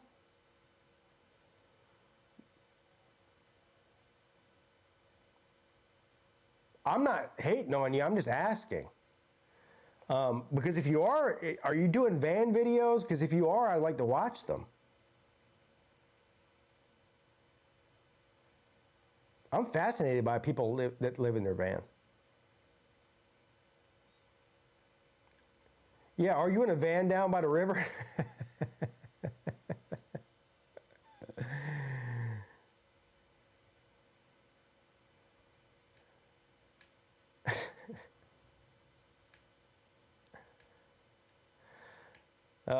Thank you, Jolis, for the super chat and support the channel, buddy. Notice Michael Irvin and Eli Manning at the coin toss. Funny NFC East rivalry showing up with both, even if they're just messing with each other in the NFL.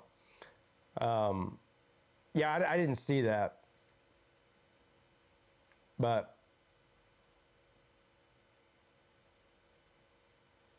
if I could party with any celebrity, one of them would probably be Michael Irvin. At least I know he has cocaine, and I won't have to pay for it. So that's a start. No, I just got out further from the house. I don't have to pay for hotels. I don't know what that means. So you are living in your van.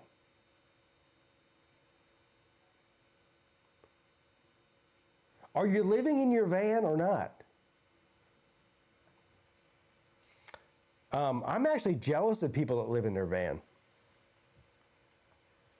So I'm not putting you down for it if you are. I'm just saying, I'm just asking.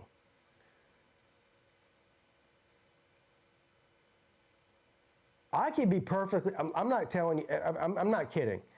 If I weren't married and I didn't have kids and all that, I would be perfectly happy living in a van. I'm not kidding. It don't take much to make me happy. I call that vamping. What is, y'all make up new terms every, what does vamping mean? Camping out of a van? Van camping? Y'all just make up shit, man. Anyway, 2nd down and 3, Ole Miss. And they do run it for a first down up to the 38. Let me change the score here before somebody yells at me for it. It is officially 10 to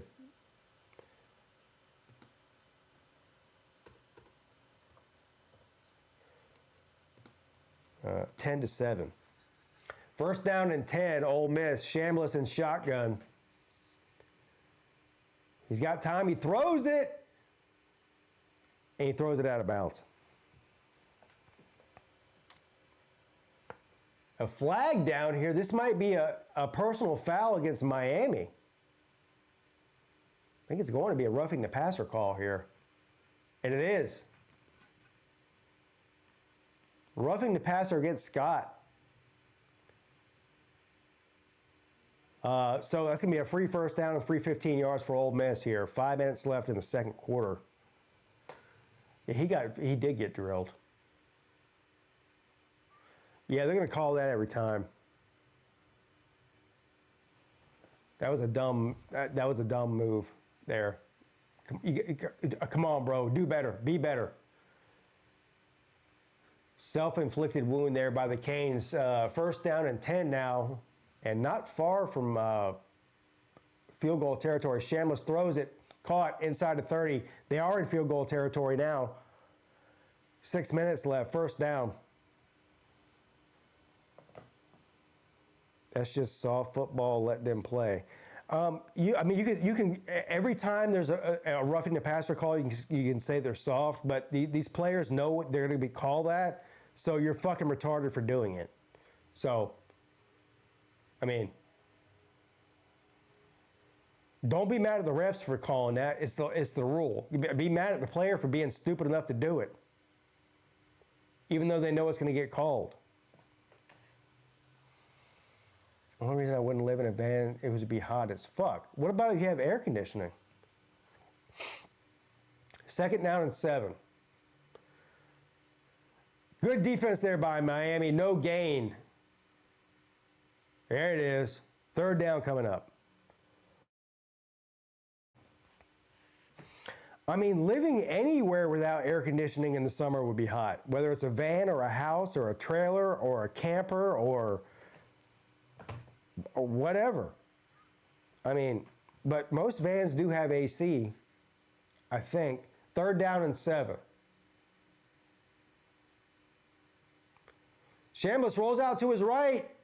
Still looking downfield, he's going to have to throw it away. Good defense there by the Canes to force a field goal try here. This is going to be about a 50-yarder or 40-something yarder.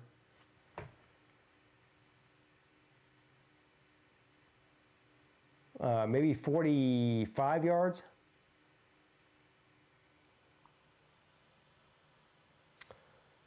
Is Miami forgetting they're in the ACC?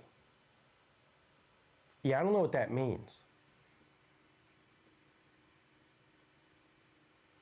I mean, the ACC has a winning record against the SEC this year throughout 14 games.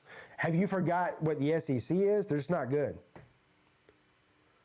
Oh, 10 to 10.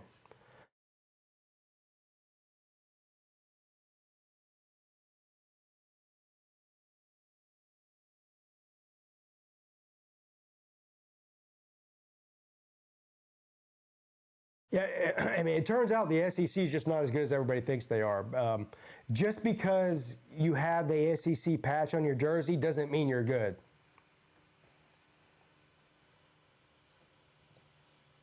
So, but you can keep buying into that shit and keep eating it up. all you want, but we actually see the games happen, and that's all that matters, not what you think about your conference. What happens on the field actually does matter. Unless you're a Notre Dame fan, then it doesn't matter. Thank you again, Jolish. I'm a Panthers fan. I think you are too. Yes, I am, unfortunately. Thoughts on Panthers versus Rams? I already put $100 on the Panthers at plus 10. The Panthers are a 10-point underdog at home. And yeah, I bet on the Panthers. Because 10 points in the playoffs at home is ridiculous. Absolutely ridiculous. If I lose that money, I'm willing to lose that money. Not betting on the Panthers at plus 10 is, I mean, you've got to be an idiot not to do that. Yeah, plus 10. Yeah. Here's what I got. Here's my bets right now. I've got 1, 2, 3, 4. I got 5 current bets going for this week. I've got Carson Beck over 5.5 rushing yards in tonight's game. So far, I'm winning that. I've got the Bears for $75. 75 smackaroos. 75 big ones to win their game. It's a pick 'em. I've got the Panthers for $75. Look, don't think I'm lying. Look. I've got the Panthers for $75 at plus 10. I've got Indiana at minus 3.5 tomorrow night against Oregon for another $120. $120. Indiana minus 3.5. I've got Miami and Ole Miss over 52 for $110. Look. On the bottom there, $110. Over 52.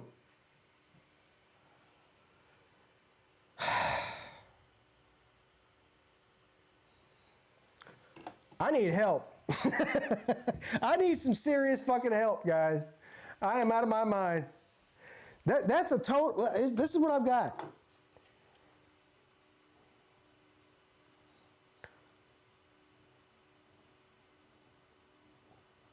I've got a total of $413 this weekend on these games that haven't happened yet.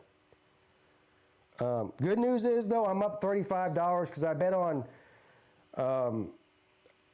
some college basketball team today that I can't even pronounce. I don't even think it's in America, but I won, though. I won $35, so there is that. All right, second down here, 4 minutes and 20 seconds left, no pun intended. Second down and 9 for Miami.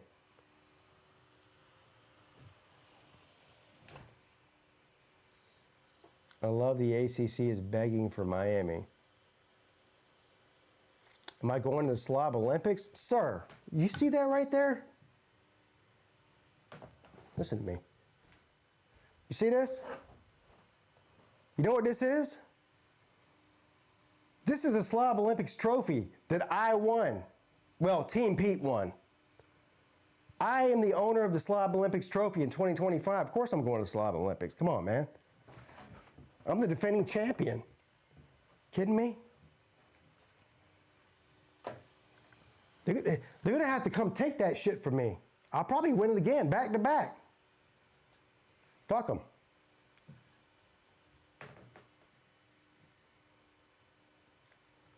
I'm winning here, I'm winning there. I'm like Tiger Blood. I'm winning here and I'm winning there. I'm winning everywhere. You stop me. I'm unstoppable. I watched Lou sometimes. He was mentioning it. Yeah.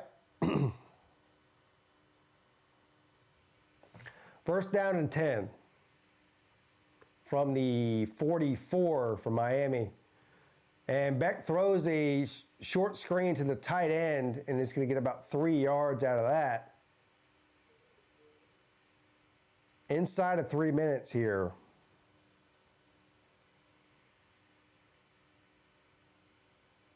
I'm the Charlie Sheen of the Slav Olympics. You kidding me? Winning here, winning there. Second down and 6 from the 48. Beck rolls out to his right. Heaves it up. Wide open. Caught. Touchdown. Canes. Boy, Ole Miss forgot to cover there, didn't they? Holy shit. Who was that? Marion? Big touchdown. Bang. Hey, that also helps my over. My over 52 bet's looking real good now, ain't it? 16-10. We're more than halfway there, boys. Let's fucking go. 3 plays, 75 yards, man. Fuck out of here.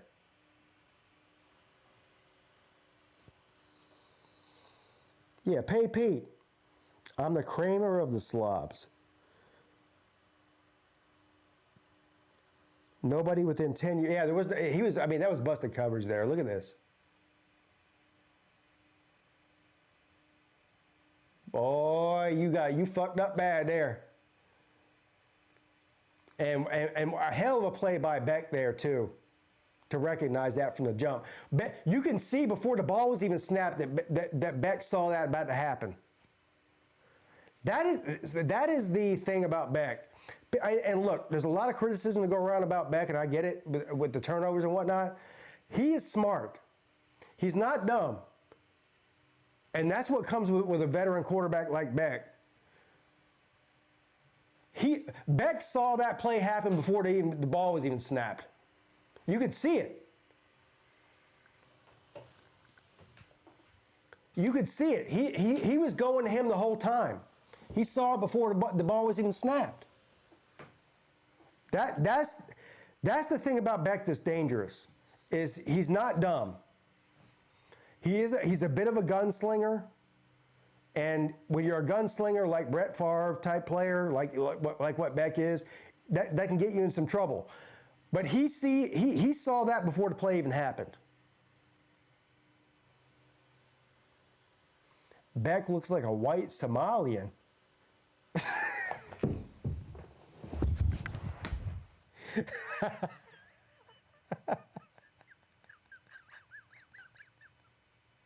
Bro. Bro. Bro.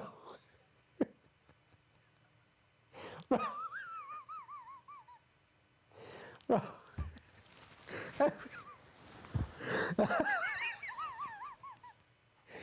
Oh my God.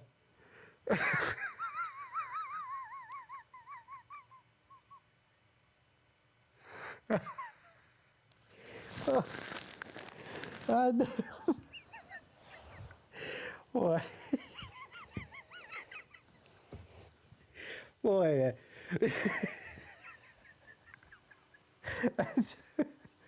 Boy. That took me out.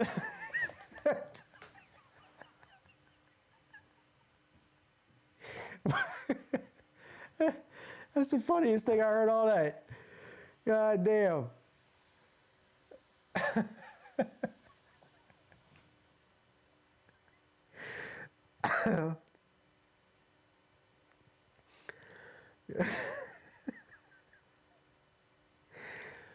All right, what's the score? 17-10. God damn.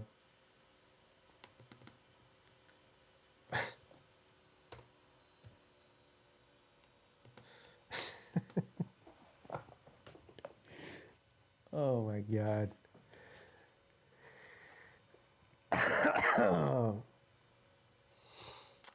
Thank you for streaming, by the way. Yeah, thank you for being here.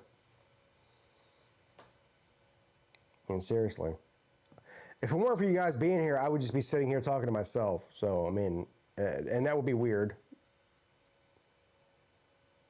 So, Beck being called a lot. Now, I've heard, what's the sloth on, I don't even know. What's the name of that movie? Thank you, Joel. Again, why is South Carolina fans so obsessed with Cox? One of the funniest things I ever heard was, I forget who it was, the comedian was. And he said that his daughter got accepted to the University of South Carolina, and she got a pair of shorts in the mail.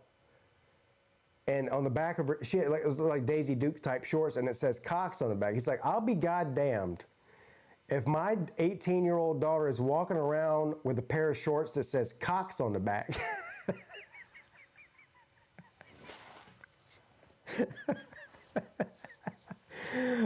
Thank you, Scott Kerr, for the super chat. Hey, did you find your cat? No. I did find a possum this morning, though, in my trap.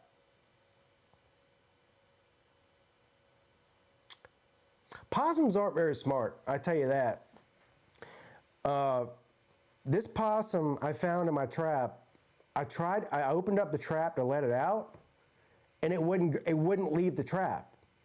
Also, it must have spent, I don't know how long it was in there, because I mean, it might have been in there all night. This possum like mutilated itself trying to get out of the trap. So it was covered in blood, its own blood, and there's blood all over the trap. There's blood all over it shit inside the trap. And when I tried to let it out, it wouldn't get out. And so I literally had to. I'm not kidding you. I opened up the trap. The possum wouldn't get out of it. So I had to pick up the trap and dump the possum out of the fucking trap. And then when I dumped it out, it still just sat there and looked at me and started hissing at me, showing its teeth at me. And I was like, get out of here. And it just sat there and looked at me. I'm like, you're a dumb, what? That's a dumb animal, a possum. That's a dumb fucking animal. Yeah, Ice Age, thank you. Yeah.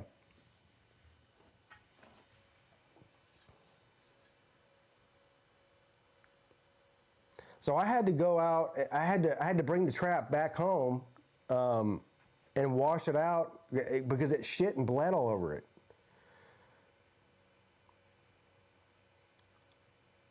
Out here in North Carolina, they will try to kill themselves. It's wild. Yeah, I think he might have tried to kill himself too. I mean, it looked like he got attacked by something when he was in the trap because he was covered in blood, his own blood. They're dumb. I mean, they're not. They're just dumb. They're dumb animals. They're not smart at all. But to answer your question, no, I did not find my cat yet. Yeah, I'm not scared of possum. I wasn't scared it was going to bite me. I mean, I was standing right next to the thing, telling it to go. And he just sat there and looked at me. I'm like, you're a fucking idiot. I literally told the possum he's an idiot.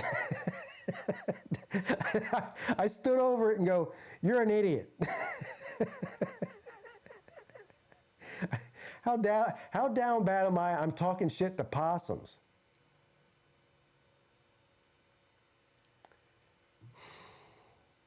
I was mad at the possum, not because he's a possum. He's doing possum things. I was mad at the possum because it's not my cat. And I wanted to trap the cat, not that possum. So I took it out on the possum.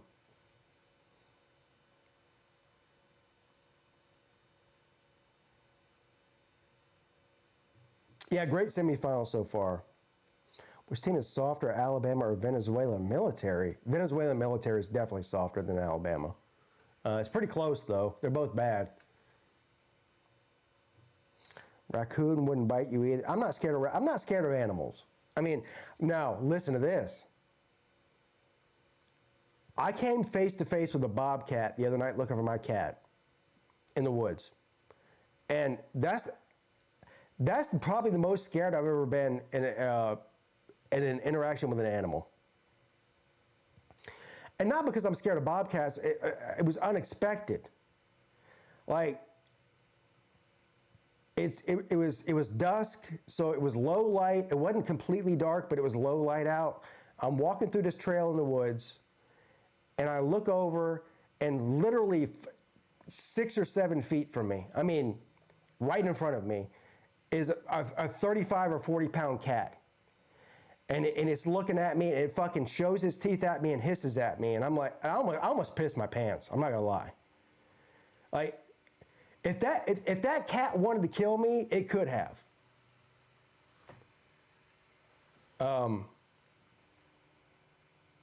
Yeah, I'm scared of big cats, but mountain lions, bobcats, whatever. If that cat wanted to kill me, it could have. But it just hissed at me and then took off right in front of my feet, off to the side, and ran away. But it hissed at me, scared the shit out of me. I walked right up on it. I did have my gun with me, but I didn't even think about pulling it. I didn't have time. Like, it happened like that. I live in Charleston where are these bobcats. In Somerville and Cane Bay, there's bobcats. I came face to face with one of them.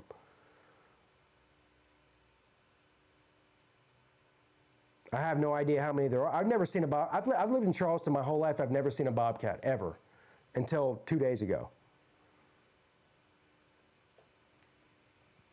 Scared the fuck out of me. 2nd down and 18.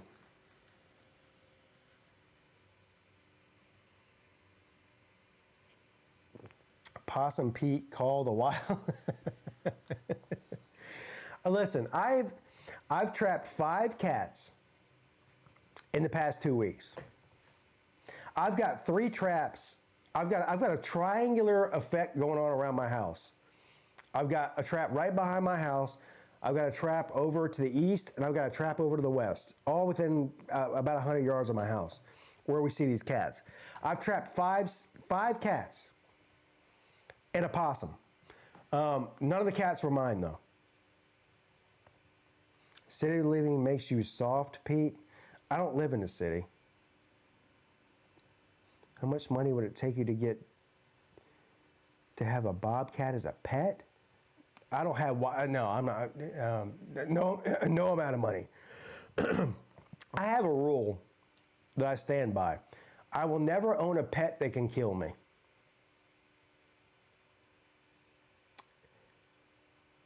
So, whether it's a type of dog, a type of wild animal, a snake, a large cat, I will never own an animal that can kill me.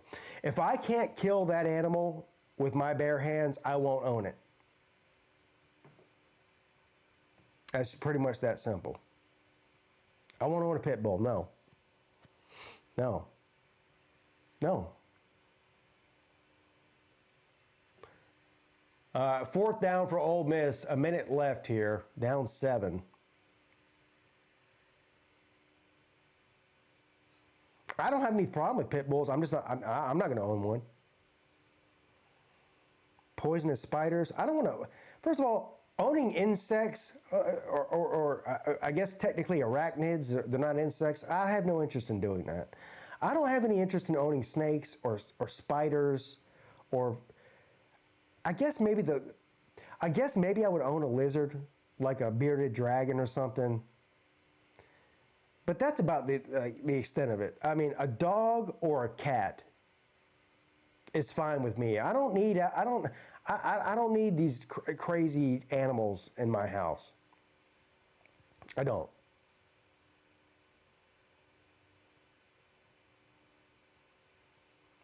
Why are you trapping cats? Because I'm trying to trap my lost cat.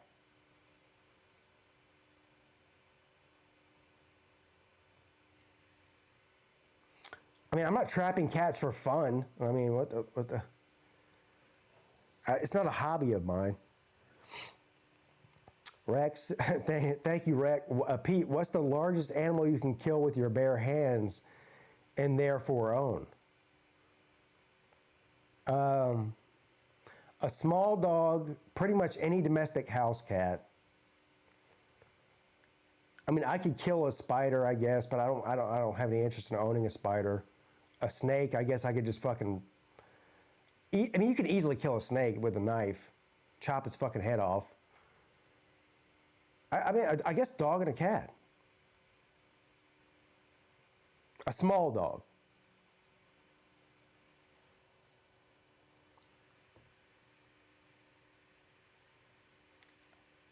Ole Miss with the first down. They still got 46 seconds here on their own 35-yard line. Second down and 6, 46 seconds left.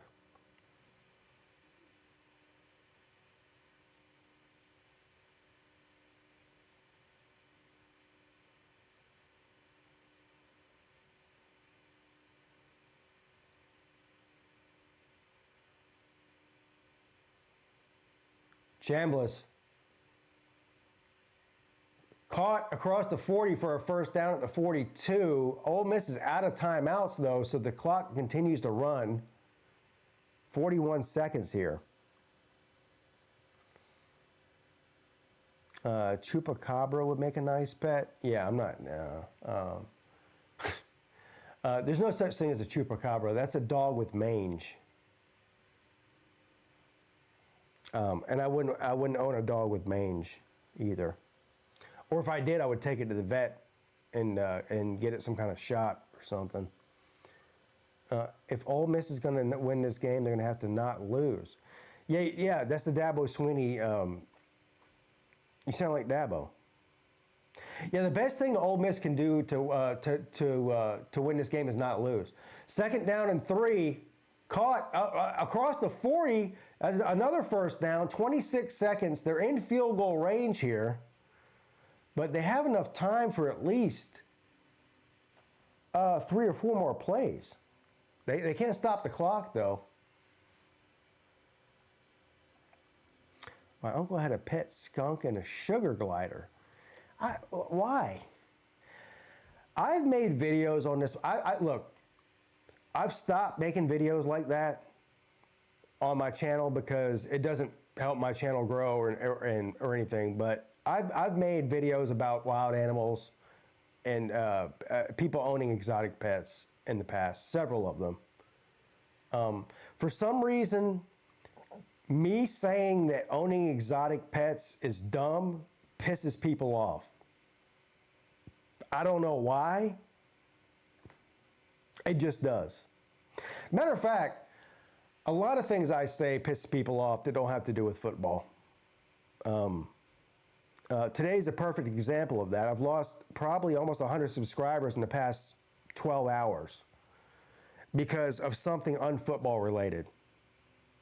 So I need to really just not talk about anything other than football because people get their feelings hurt about anything non-football related.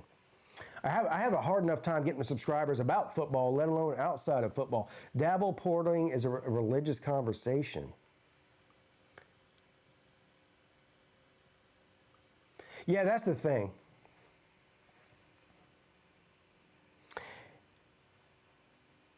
No, it wasn't politics. That's the thing. That's the thing is people, to me, you can have an opinion on a subject and not be on a political fence. To most people, if you have an opinion on a certain subject, they automatically make it political. So it's not a me problem, it's a them problem. But yeah, they take it as a political stance for some reason that I can't explain, but it is what it is. Third down and 10.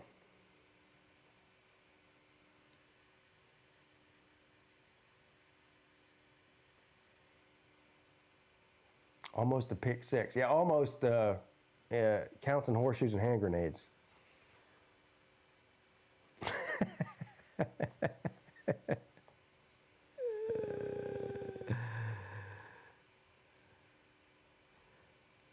If I tell you what I said, you might unsubscribe too. You might get mad at me too. Probably will. Most people did get mad at me for what I said. They can't handle the truth. Or my truth, anyway.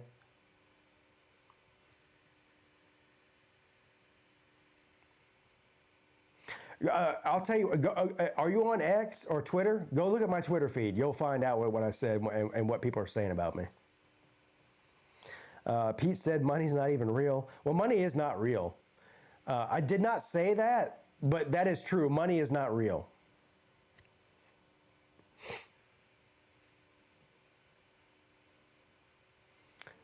I think Miami's playing their best football right now. Yeah, they've got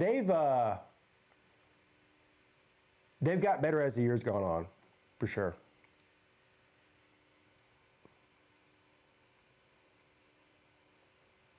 Here's a non-political opinion. Ruby's Bagels over Nexton is hella good. I've never been there. I know what you're talking about, though. I've never been there. My son works over there at the Harris Teeter, right across from that bagel place.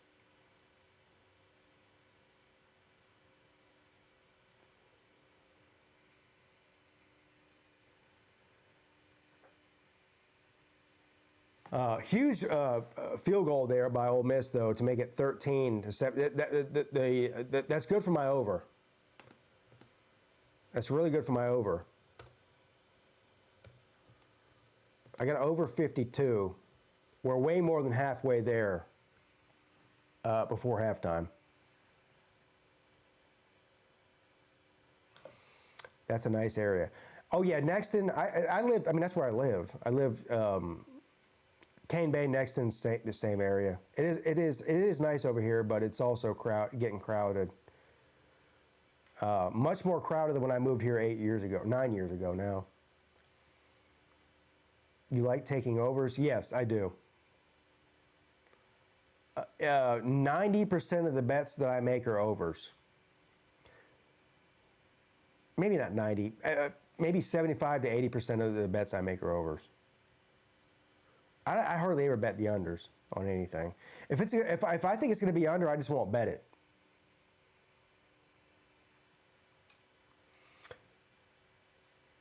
Did you used to live in the upstate? No, I grew up here. I've lived 45 years in Summerville, South Carolina. I've never moved out of Summerville.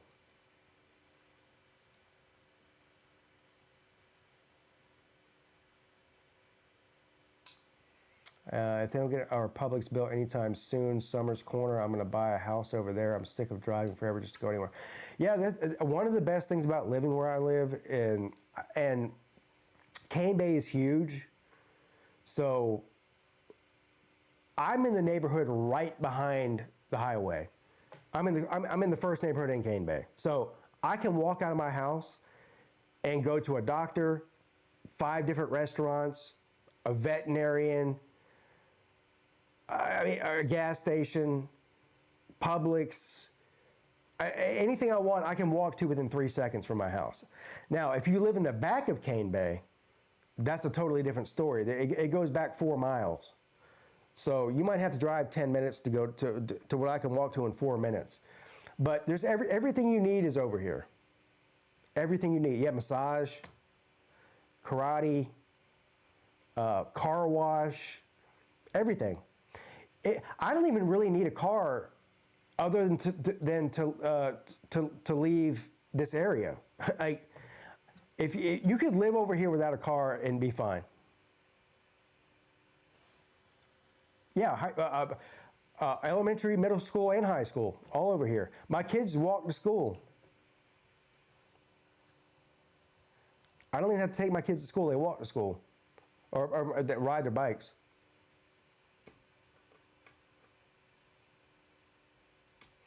The high school is a 5-minute walk from here. My son's middle school is a 2-minute walk from here. I can see the middle school from the back of my backyard.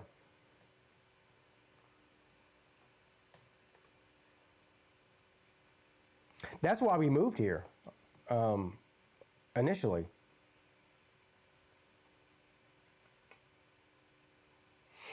I didn't go to Somerville High School. I went to Fort Dorchester, which is in North Charleston. My address growing up was in Somerville, but I lived right on the line of Somerville and North Charleston, so I was way closer to Fort Dorchester. All my brothers and sisters went to Somerville before Fort Dorchester was a school, but I went to Fort Dorchester. It was 2 miles from my house.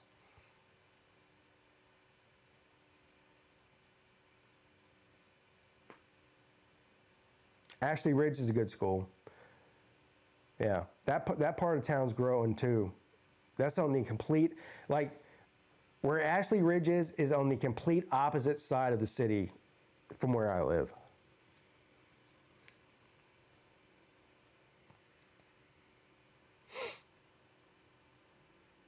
I live in the deep sticks near Kershaw. I don't even know where Kershaw is at. Where's that at? Is that like in the Midlands?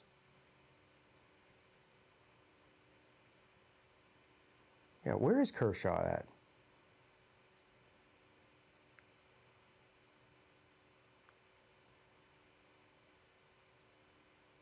Oh, near Camden. Okay, all right.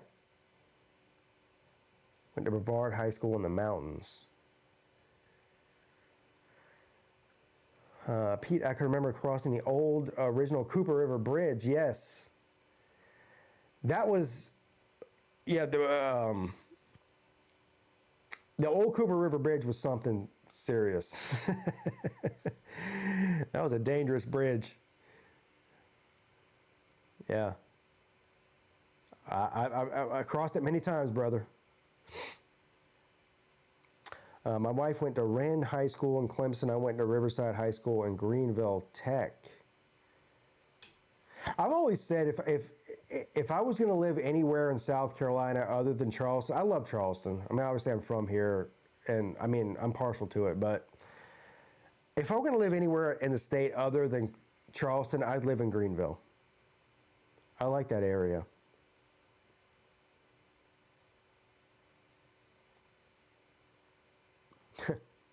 You had tractor days when you drove your tractor to school. Damn. SEC Dog said, I helped build the new Cooper River Bridge. Well, you're talking about the Ravenel Bridge back in the day. That's cool. That's really cool. I love it here too, bro. I've been all over the country, and I'm not saying there's not other great places to live. There is. I love this area.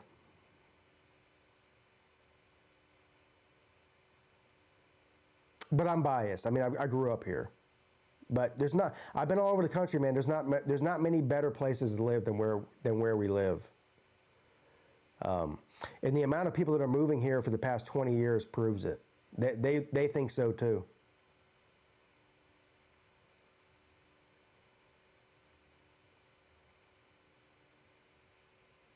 Yeah. Yeah, Charleston's a great place to live. It really is. All you guys been that old Nikitas and saw old Sunshine. Huh? I don't even know what that means. Can somebody translate that? You go. You go. You've been here 4 hours. No comprende. No comprende. No speaking English.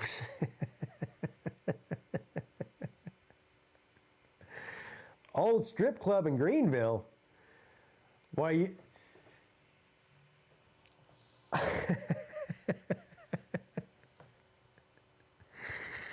Yeah, I've heard it all now. Do I remember Hurricane Hugo? Of course I did. I was 9 years old. Yeah. Our house, bro, a tree fell through our roof and smashed my bed from Hurricane Hugo when I was in 3rd grade. Now, I wasn't there. We weren't even in the house. At the time, we were at my mom's boyfriend's house in Ridgeville. He lived out in the country. First of all, My mom thought moving, another 20 miles inland was going to save us from the hurricane. Turns out it was just as bad in Ridgeville as it was at our house. But the good news is I didn't die in my bed because when we got home, there was a bunch of trees that had crushed our house, and one of them fell through my bedroom and smashed my bed.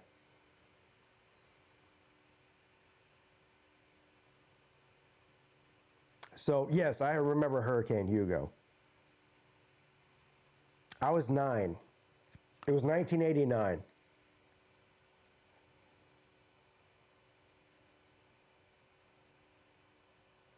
You were 4, so you're about 5 years older than me then. You're 50.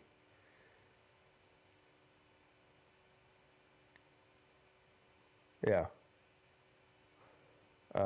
I do have to. I gotta go pee and get something to drink. I'll be back in about 5 minutes. I'm gonna take a quick break here during halftime, and also make sure my son's going to bed because he's got school tomorrow morning, and I'm home alone. Mrs. Peete deserted me, so I gotta be a dad real quick. I'll be back in about 5 minutes. Don't go anywhere.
So I just got a call from a neighbor that says that they trapped a black cat in the garage. I got to go see if it's my cat.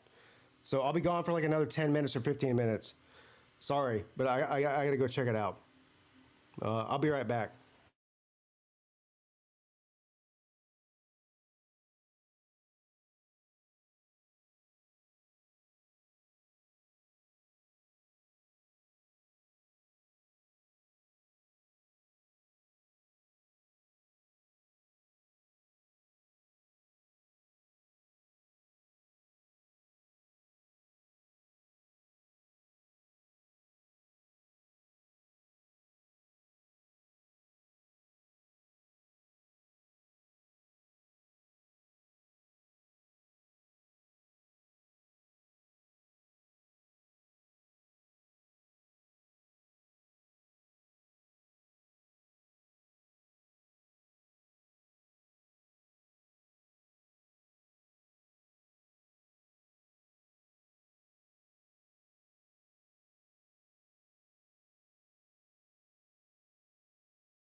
Well, that was just a giant letdown. What did I miss?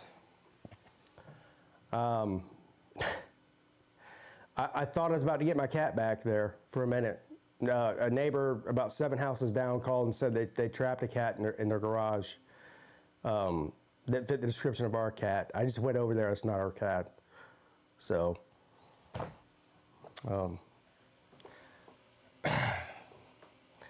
got my hopes up for a second there.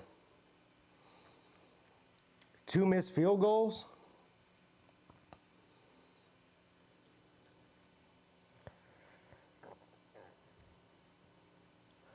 Yeah, I thought I was about to find a cat.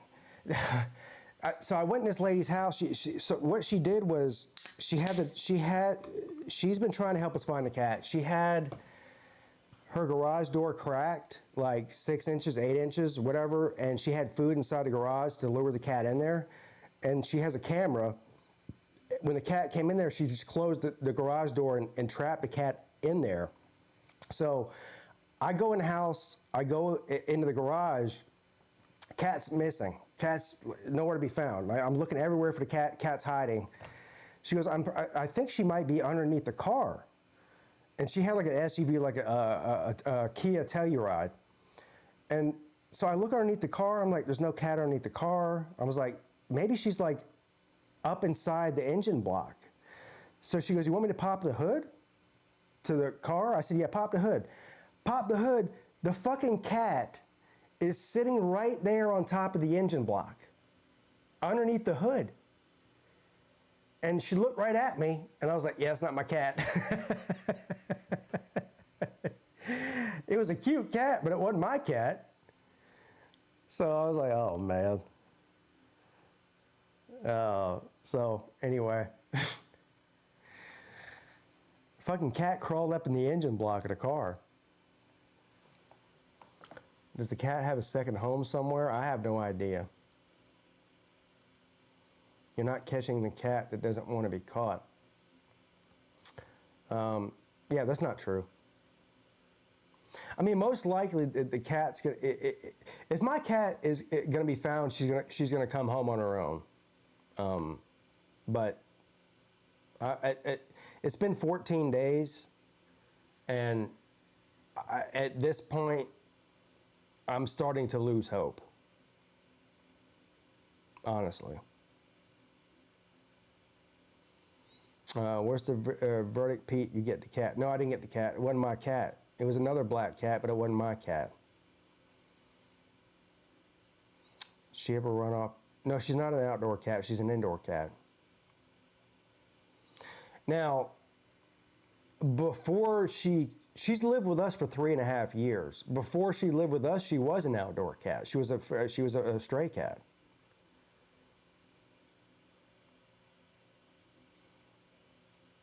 I have no idea where the fucking cat's at. I mean, she could be 100 feet from my house right now. She could be dead. She could be 2 miles. I have no idea where she's at.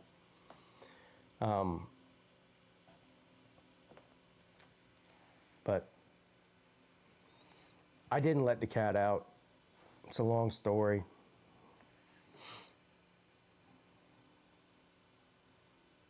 I'm not going to even get into. I'm not going to even get into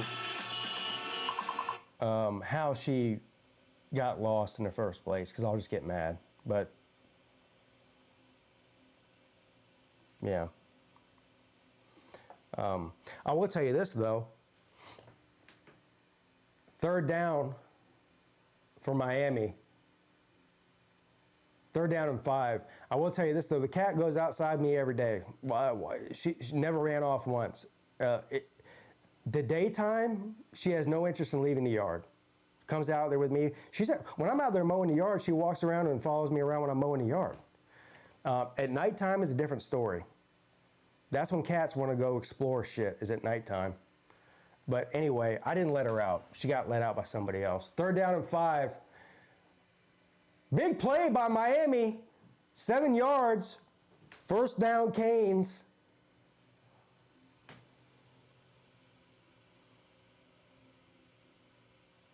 Well, you won your bet. Which one? I've got a bunch of bets. I've got 2 bets on this game. I've got 1 bet, Carson Beck over 5.5 rushing yards, which is an insane bet, and over 52. Thank you. I mean, look, man.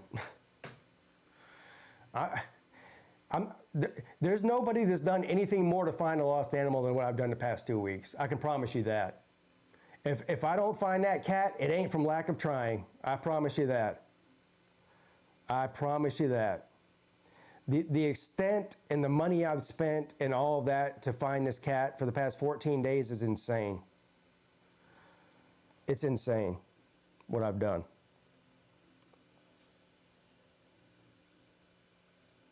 Oh yeah, if a cat doesn't want to be found, you're not going to find it. I agree with you there. There's no doubt about it.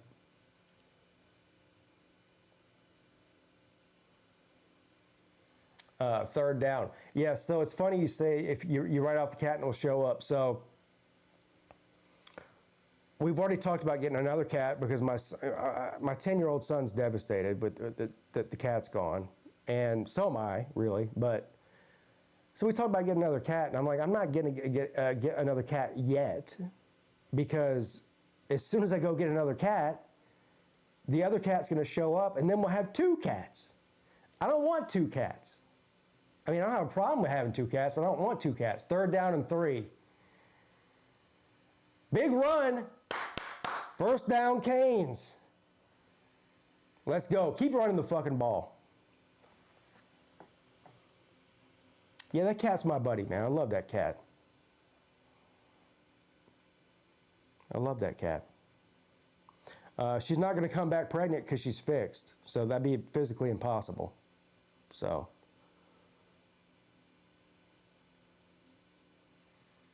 First down and 10 from the 39. Another run here for about 2 yards, maybe 3. Keep running the ball. Ground and pound. Run the ball, Paul. Run the ball, Paul.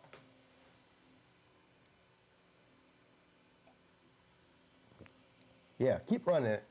I would. You're up. Control the clock. They can't stop the run. Just keep doing it. Make them stop you.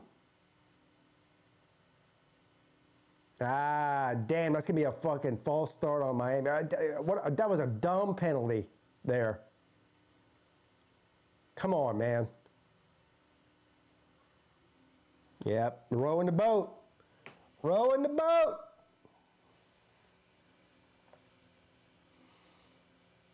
Yeah, Miami was favored by 3.5. Oh, no, I got the over-under at 52. It might have been 53 at kickoff. I don't know. I got it at 52.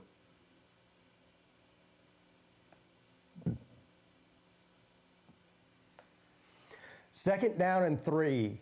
Second down and 13.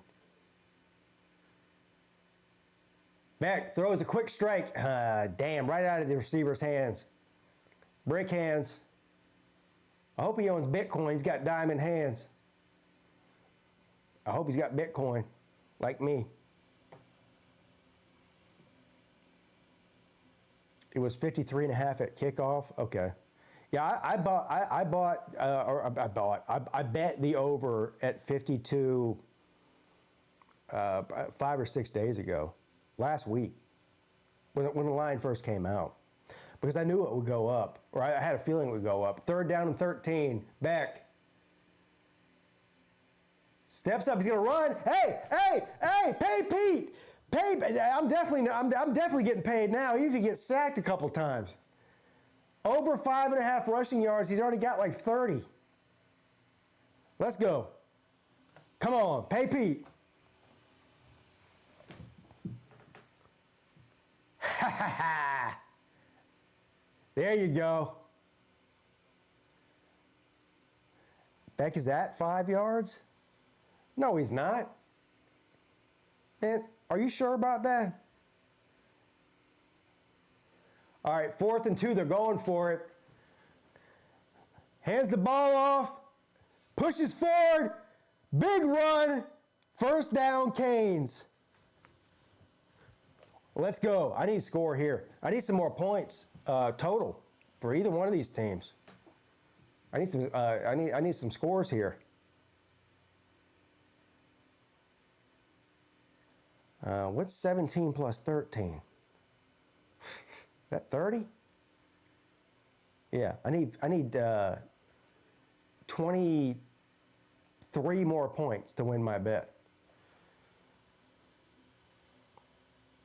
Dabo needs to learn from this right here. Another run for about 5 yards. Keep doing it. 2nd and 5 coming up. Yeah, kill the clock and score. I'm with you there, buddy. Kill the clock and score. 2nd down and 7. Still plenty of time left for 3 scores, no doubt. 4th quarter is usually the highest scoring quarter, just on average in football anyway. Ran it this time. Good defense there by Ole Miss, and we got an Ole Miss player down. But no gain on the play. He might have lost a yard there. 3rd down coming up. Yeah, teams get tired. On average, more points are scored in the 4th quarter than any other quarter in college football. I mean, that doesn't mean it's going to happen in every game. That's just an average. But that's a fact. Do you know how much that Miami offensive line costs? Yeah, millions of dollars. Do you know how much money Miami's making by being in the semifinals and the playoffs? More than they're paying those offensive linemen. 3rd down and 7, flag. Another penalty against Miami. What the fuck? Bro.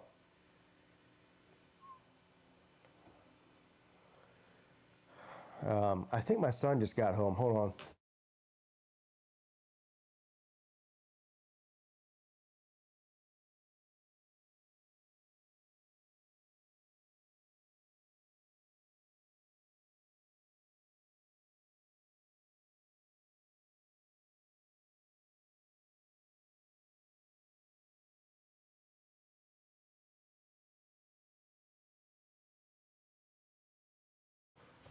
All right.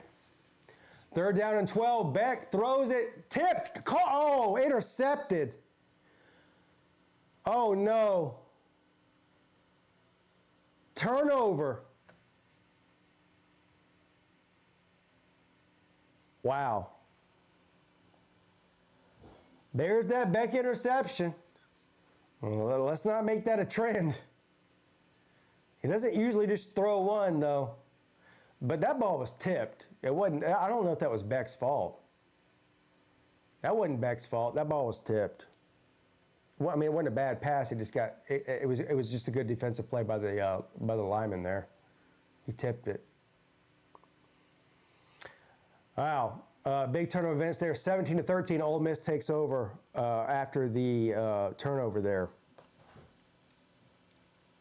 Yeah, that wasn't Beck's fault. That was just a good defensive play. I mean, that's all there is to it. I say you get your 3 points there. I need 23 more points, not 3 points. Yeah, the penalties are killing them. That was at least two or three bad penalties on that drive alone. It wasn't 4th down. Why go for 3? The question is why it was 4th and it was a short down situation. Why did they throw the ball there? I mean,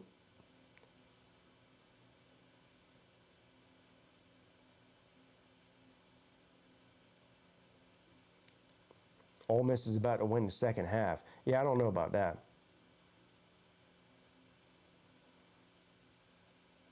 Yeah, they're running the ball well.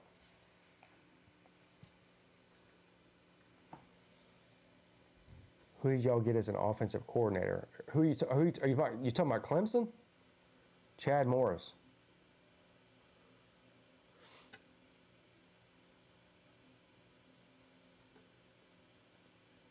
Had to take a shower. I hope you didn't drop the soap. Why pass when you're getting 5 yards a run? Yeah, bro. They need to hire PigskinPeete as an offensive coordinator. I'll do it for a fraction of the price they're getting paid.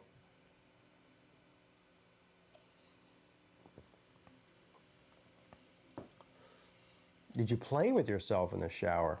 Damn.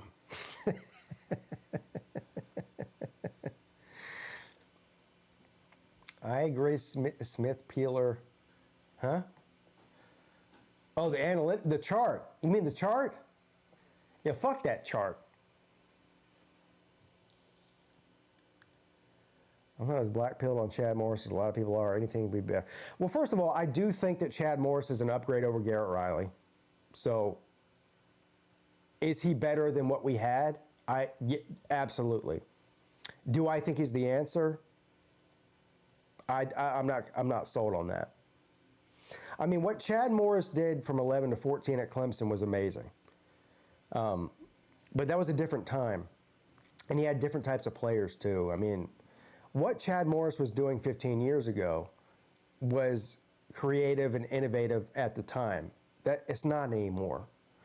But however, I do think he's an upgrade over Garrett Riley. So I'm not totally out on Chad Morris. I don't think it's like a total bust of a hire, but I'm not super excited about it either.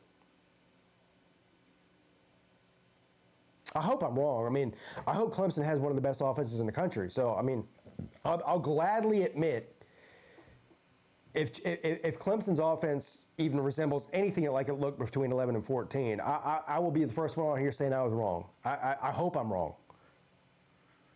1st and 10.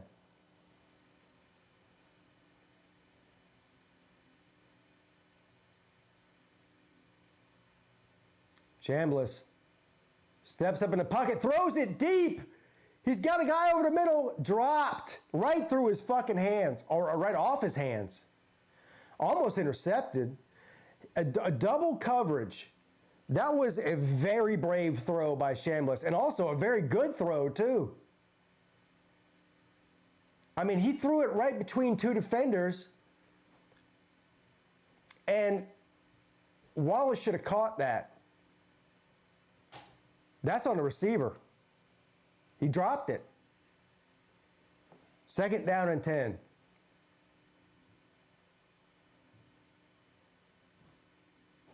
Chambliss throws it to the left side, caught. It's going to be a 1st down and more. Up to the 43-yard line. Yeah, but Chambliss is dangerous, man. If Clemson doesn't get a running back, we'll get... Yeah, Gideon Davidson will be the starter. Yeah. I'm not mad at that. I mean, it sucks that Keith Adams transferred out. He probably would have been the starter, or should have been the starter. But we got other guys too, younger guys. We'll see what they got. They need to get a running back in the portal, though. They should get one, or at least try. I don't know if they will get one. They should try to get one, though. 2nd down and 3.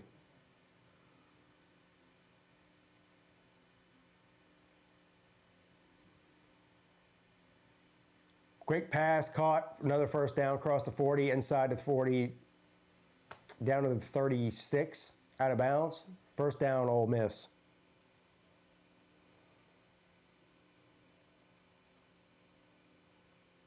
Keith Adams would have been 3rd string at best. Yeah, he shouldn't have been.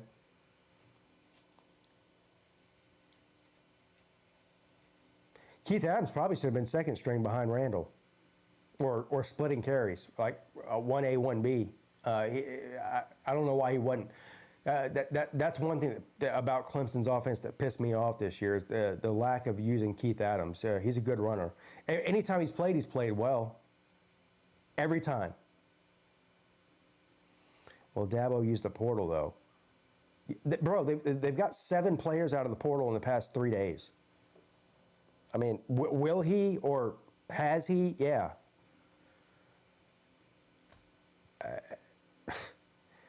They've got 7 guys in 72 hours. out of the portal.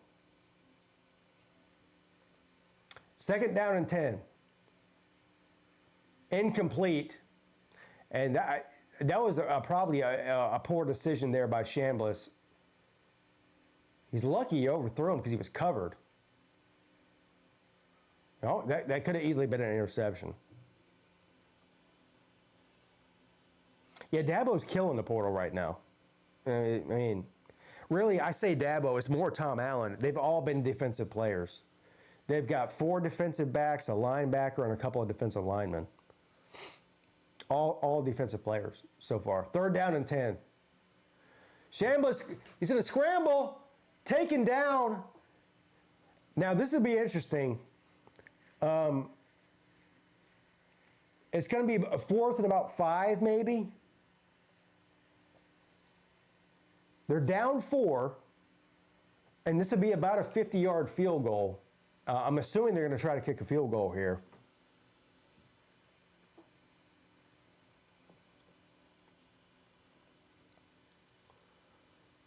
How long is this? 54 yards. From the left hash mark. Oh, he doinked it in! Hit the left upright and went through. 16-17. Damn, bro. You can't get, I mean,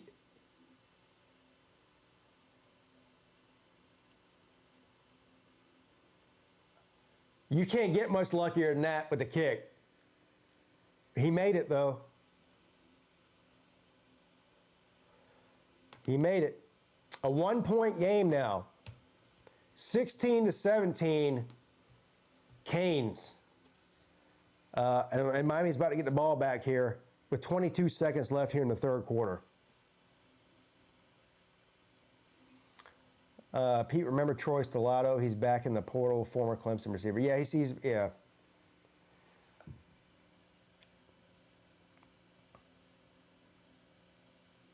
SEC is better than the ACC. Well, not according to the record. They're not.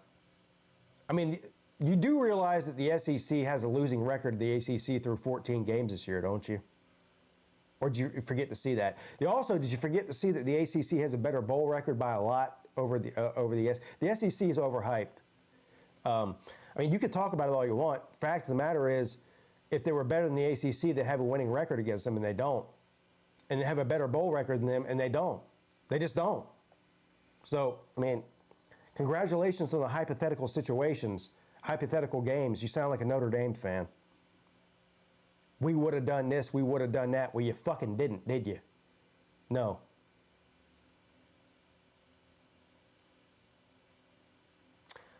Turns out Dowell Loggins was a good offensive coordinator.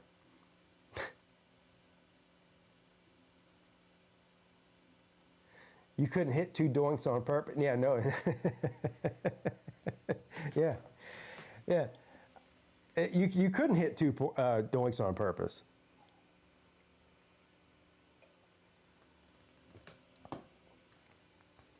Imagine losing to another conference 14 times and then saying you're better than them.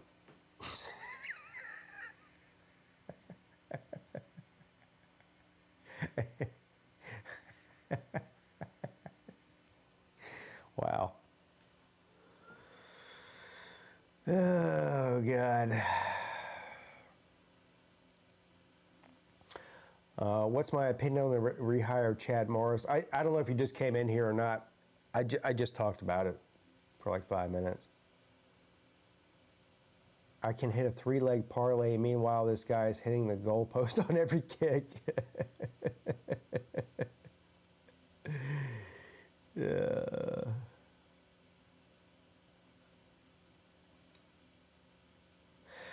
I love how. Here's the thing. I do think the SEC is a better conference than the ACC. All right, so let's start there.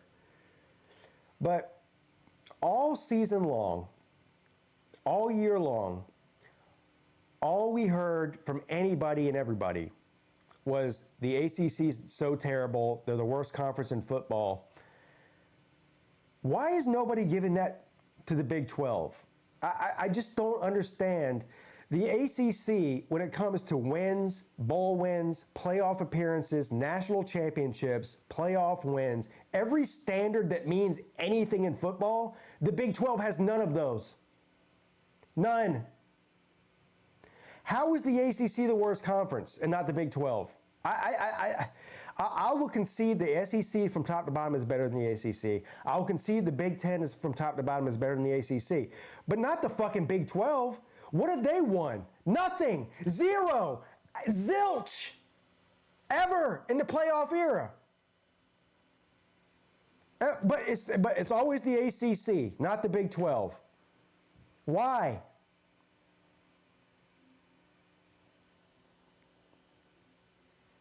First down and 10.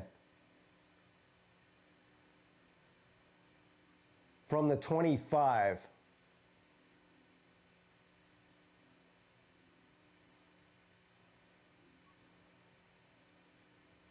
Big run. 15-yard, 20-yard gain. First down, Canes. Keep running the ball. Come on. Don't stop. Don't stop now. Don't stop then. Don't stop till you fucking win. How about that? I just made that up on top of my head. I'm basically a mumble rapper now. A professional one, too. SEC has 16 natties since 2000. Yeah, I just said the SEC was the best conference. But they still have a losing record to the ACC this year and a losing record in the bowl season, too. Cry about that all you fucking want. If Uncle Lou resigns from YouTube, will Kiffin take his job? No. Lane Kiffin doesn't have the personality to be a YouTube person.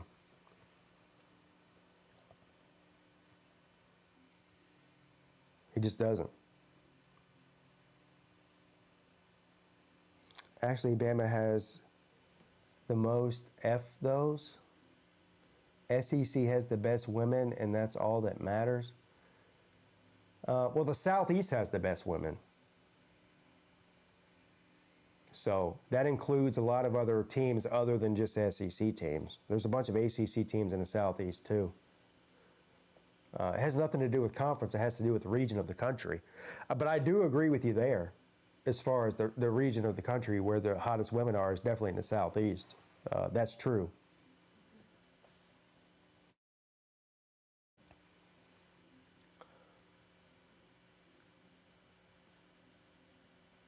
I don't know, Texas women be bad, bro. Yeah, I consider that part of the Southeast. I mean, it's borderline Southeast, but it's still South. Yeah, Texas is the Southeast. I mean, come on.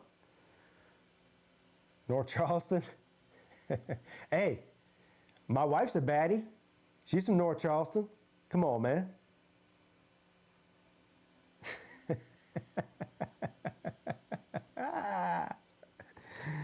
Did you see them pan from Miami cheerleaders to Ole Miss? No, I didn't see that.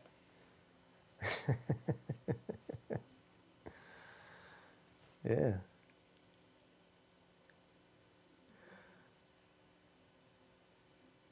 Miami might win the Natty, but still hasn't won the ACC championship.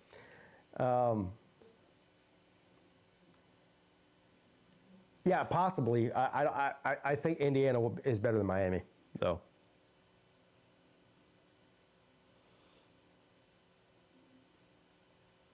Eminem said, F that, give me a fat slut who cooks and does dishes. Yeah. I disagree with Eminem on that. I don't want a fat slut. So I'd rather do dishes and have a hot wife than a fat slut. That's just me, though. You should do states with the hottest women's ranking in the off-season. I would do that, except other people have already done it, and so it will look like I'm copying them. So I'm not going to do it. There's no such thing like a female with good looks who cooks and cleans. Yeah, but those are very hard to find. That's like a unicorn. A hot woman that cooks and cleans is like a unicorn. All right, beginning of the fourth quarter here.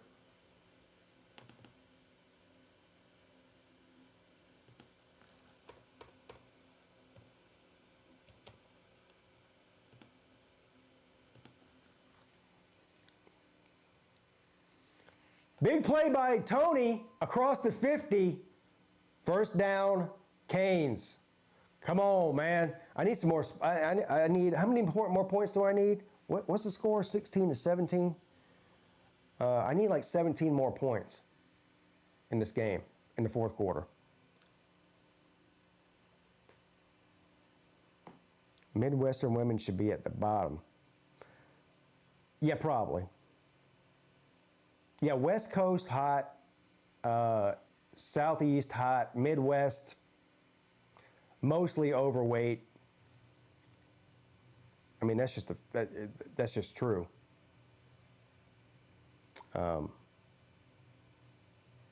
Keep me updated. I'm outside smoking a cigarette. All right, I'll do my best here. We got 14 minutes and 10 seconds left, buddy.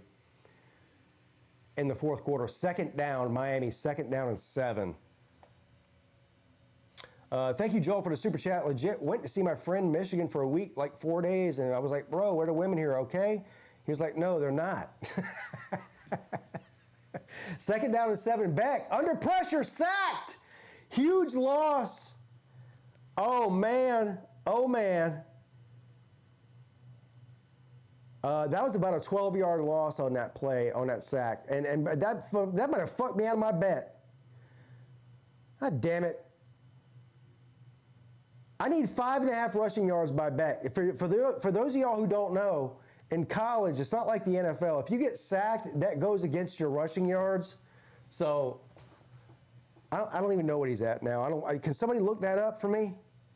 I might be. I went from winning my bet to losing it because Carson Beck keeps taking these fucking sacks. Third down and 16.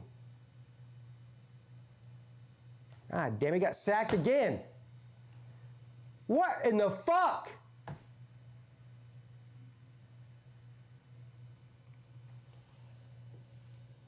Beck is trash, undraftable. I don't know. I don't agree with that. -8?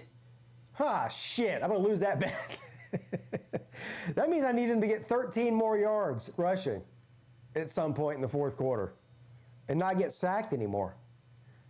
I'm definitely losing that bet. I thought that was a surefire bet. Offensive line looking like Clemson. Damn, that's bad. That's real bad. God damn, -8 yards? Beck, what? Come on, man. I knew that bet was too good to be true. I knew it. I might lose both these bets now. Shit. Miami's offensive line looking more like South Carolina's offensive line. Yeah, as bad as Clemson's offensive line was this year, South Carolina had the worst offensive line in the country.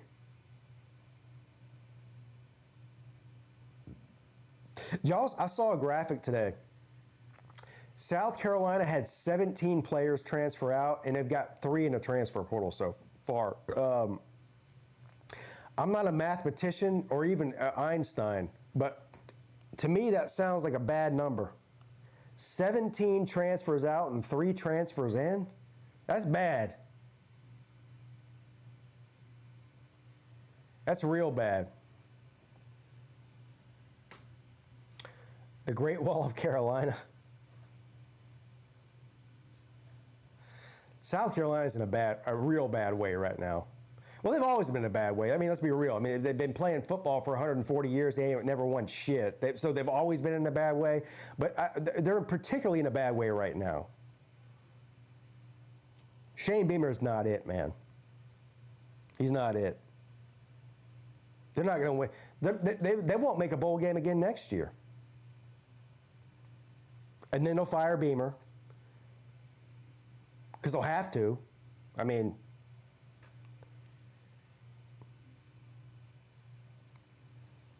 Have I seen Tech? Any player worth anything is gone. The key is going anything besides on the ACC huddle. Yeah, I haven't really been keeping up with the transfer portal much other than just Clemson. I mean, I saw a graphic today about South Carolina, but as far as what other teams are doing in the portal, I don't really have any idea about it. So you're telling me that Georgia Tech is losing a bunch of players. Is that what you're saying?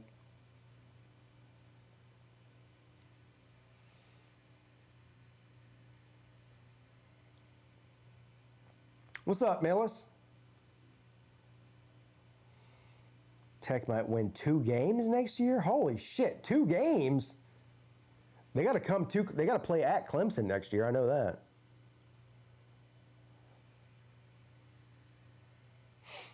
Damn, you're really down on Tech, dude. I'll look. You know I'm a betting man. I'll take the over 2.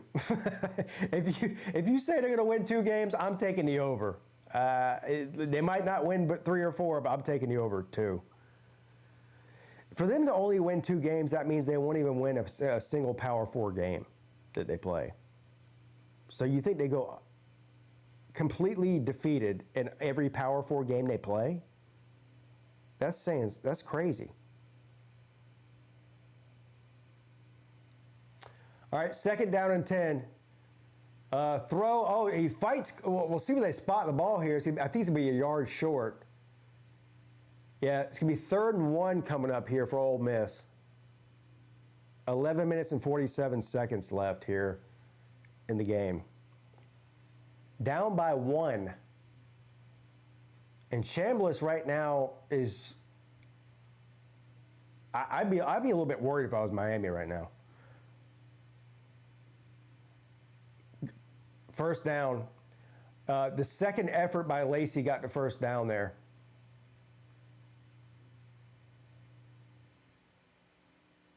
It looked like he was about to be stopped short, but he pushed through there, got the first down. 1st and 10 from the 21.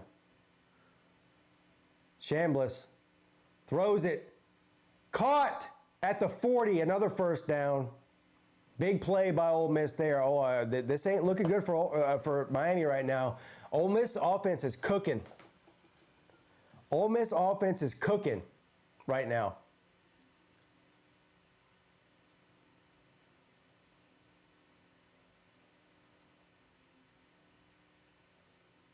From the 40, a run up the middle for 4 yards.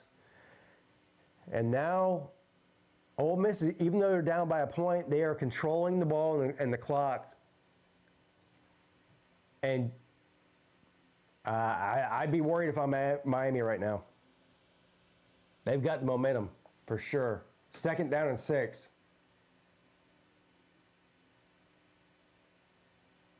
Wow.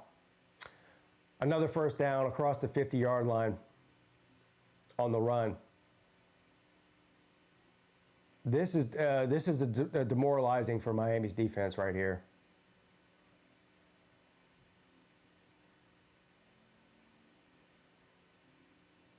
At this point, honestly, holding them to a field goal would be a win.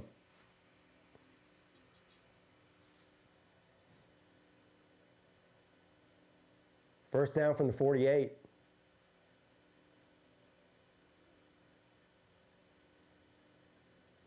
All right, good defense there by the Canes. Maybe 2 yards on the rush there. 9.5 minutes left.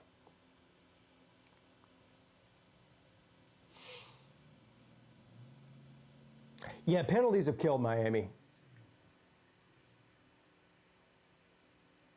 Well, that's their fault. 2nd down and 9.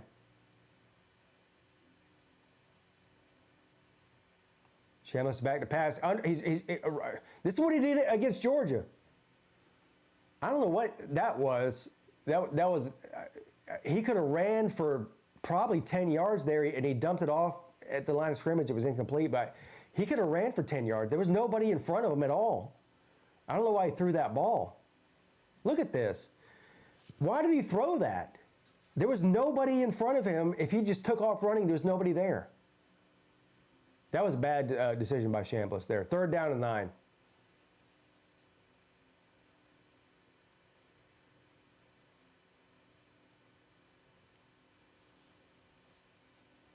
Obviously passing. Quick pass over the middle, caught across the 40, first down. And this is just a death by 1,000 cuts here. There's a flag, though.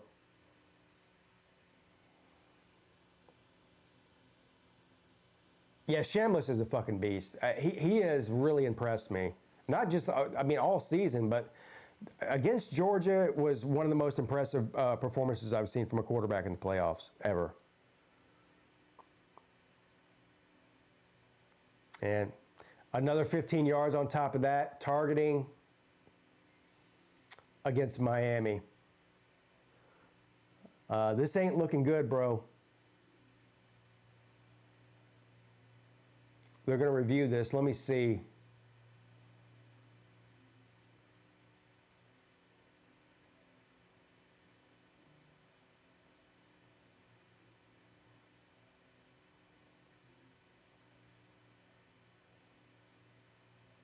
Oh, come on. See, here's the thing, man.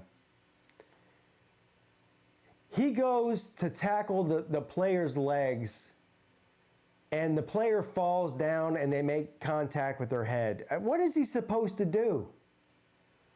So they might call this targeting. It should not be, though.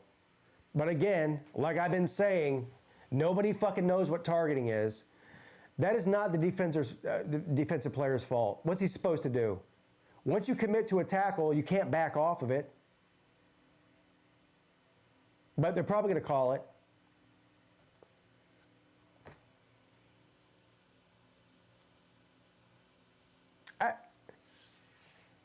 I don't like the rule to begin with. They're probably going to uphold this, though, if I had to guess.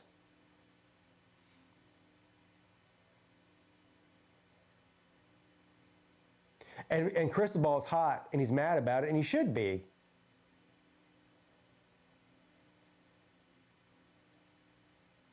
He said, you see what Cristobal just said to the ref? He said it's a fucking horrible call. That's exactly what he said. You can read his lips.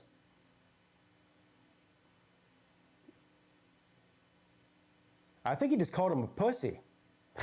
Y'all see that? He just called the ref a pussy.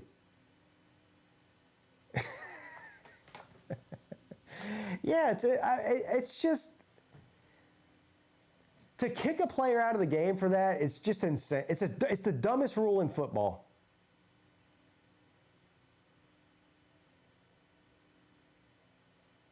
What are you supposed to do? Not tackle him? Tackle him high, penalty. Tackle him low, penalty. I mean, it's crazy. 1st and 10. They're about to score now. They stay on the ground for about 4 yards. Another flag.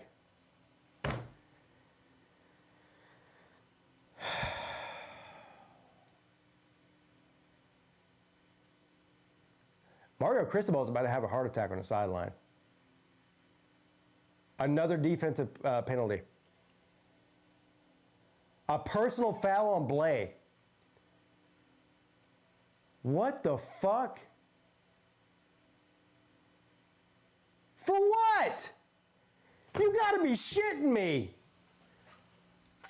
Yeah, come on. This is why people have conspiracy theories about refs. There's no reason that should have been a personal foul. You gotta be fucking kidding me. That's back-to-back. That's 30 yards and penalties in 2 plays. And neither one of them should have been called. 1st and goal now from the 8.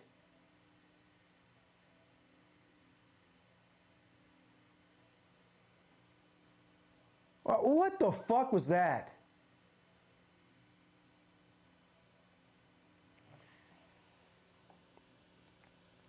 Good call. This isn't ballet. This is football.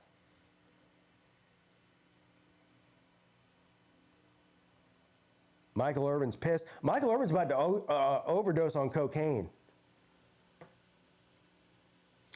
Miami needs to at least act like they have class if they really don't. What?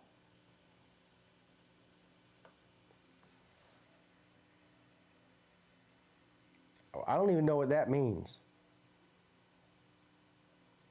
That was 2 bad calls. I'm sorry. We saw a targeting call that was overturned earlier in the game that was just as egregious or more egregious than the one that they just upheld. There's no consistency. It's not about targeting rule in general. There's zero consistency, even in the same game, from call to call when it comes to targeting. Which is why I say, and I've been saying, that nobody knows what targeting is, not even the referees. It's a dumb fucking rule.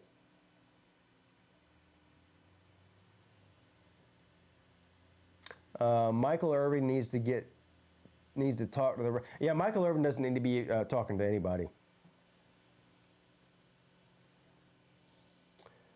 It was a bad call during Georgia Ole Miss in favor of Georgia. Now this is bullshit.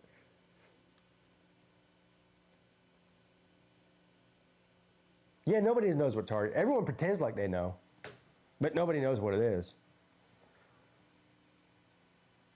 Everyone's like, well, yeah, crown of the helmet, bled with the head and shoulder, neck area, blah, blah, blah. It's different. Every single time they call it, it's a different rule. And some of them, I'm like, that's clearly targeting, and they overturn it and say it's not targeting. And then some that I don't think are targeting based on the rules, they say it is targeting. And nobody knows what the fuck targeting is. Nobody. This is going to be a great finish at least. Yeah, well, at least we have that. Yeah, it will be a good finish, I think. It looks like Ole Miss is about to get a touchdown and go for 2. Yeah, I kind of hope they do for my bet purposes.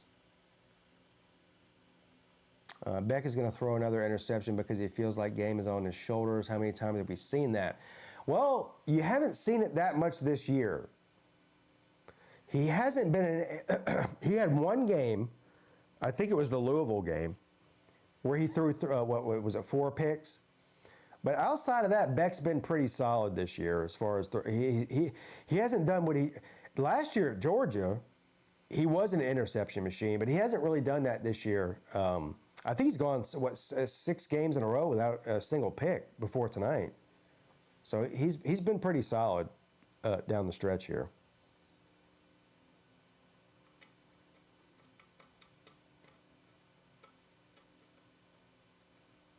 Yeah, ejecting the player is another dumb thing.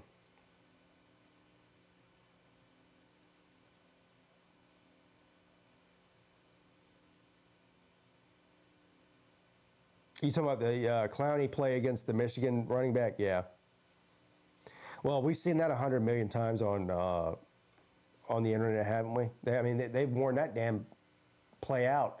2nd down and goal. Ole Miss, 7 minutes and 40 seconds left here. Chambliss rolls out to his right. He's going to get inside the 5. Out of bounds at the 4. 3rd and goal coming up.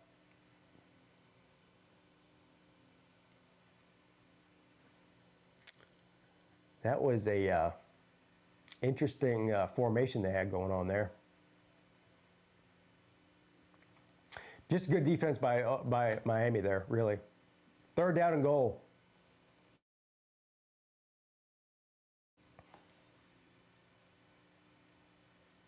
From the 4. Chambliss throws it, caught, and no, not caught, dropped. Should have been caught. Lacy dropped it. So now, I guess they're going to kick a field goal here. I would. They're down by 1.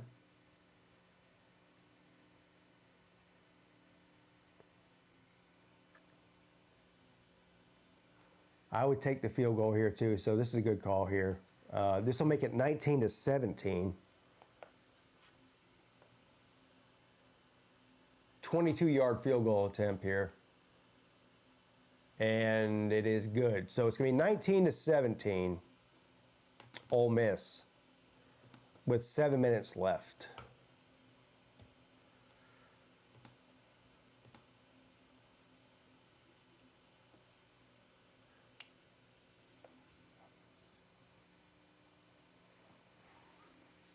$36 points scored so far. Probably going to lose my bet on that, unless it goes to overtime, which with a 2-point difference, it's not going to go to overtime. So I'm probably going to lose that bet. Hell of a game right now. Super exciting. Yes, it is.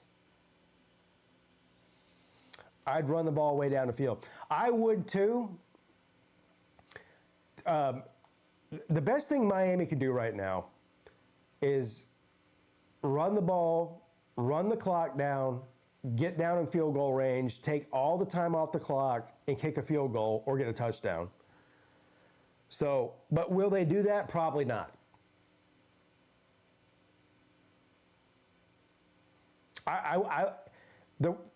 If it were up, in a perfect world, if you're Miami, you don't allow Ole Miss to get the ball back at all. Either that, or you don't allow them to get the ball with more than a minute left, or something. Best thing Miami can do is not get stupid penalties. Yeah. I hope that white Somalian. The white Somalian comment is the funniest comment that I've heard tonight. Carson Beck looks like a white Somalian.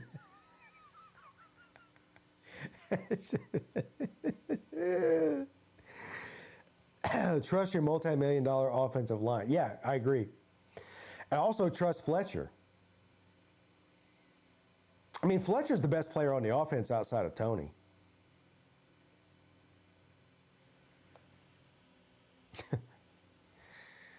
White Somalia.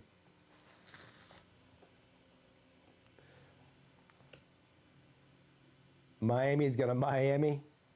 Yeah. When he retires, he's going to open a daycare in Minnesota.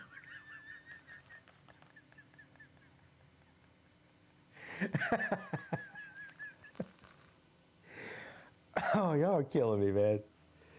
Y'all.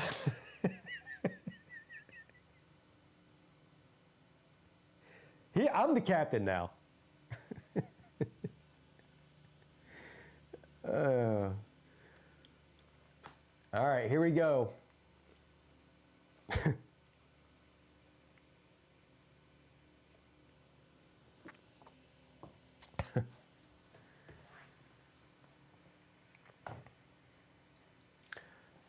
Exactly 7 minutes left in the game here. Miami down by 2.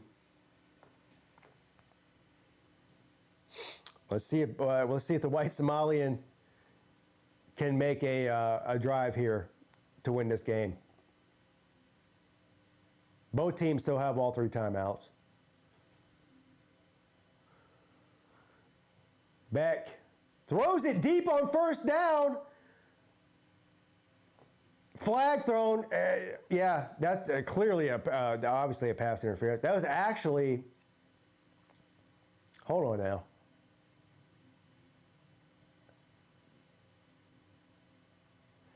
That was actually a good penalty by Ole Miss there, because had he not committed that penalty, that's probably a touchdown. Bro, yeah, he interfered 3 times with him, not just once.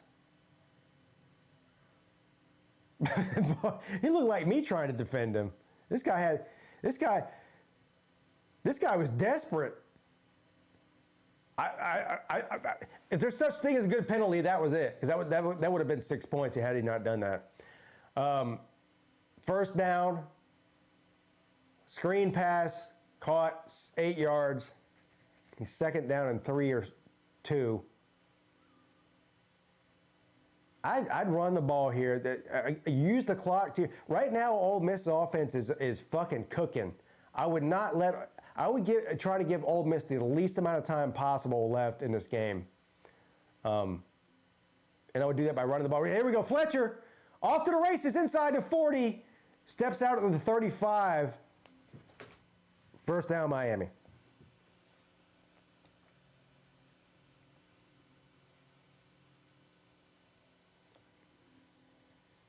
Keep running the ball, man. The worst thing you want to do is, even if you score here, is give Ole Miss 3 or 4 minutes to have a drive to win. Like, you don't want that.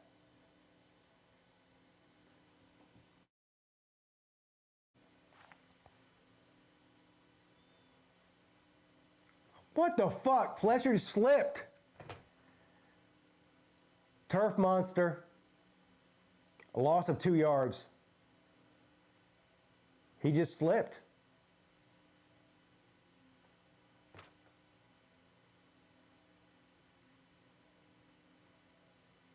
Why? What was he even trying to do there? Like, why didn't he just continue running downhill? I don't even know why he tried to stop. He tried to stop and slipped. I don't even know why he tried to stop. Just fucking run the ball, dude. Like, he tried to get cute with it. 2nd down and 11.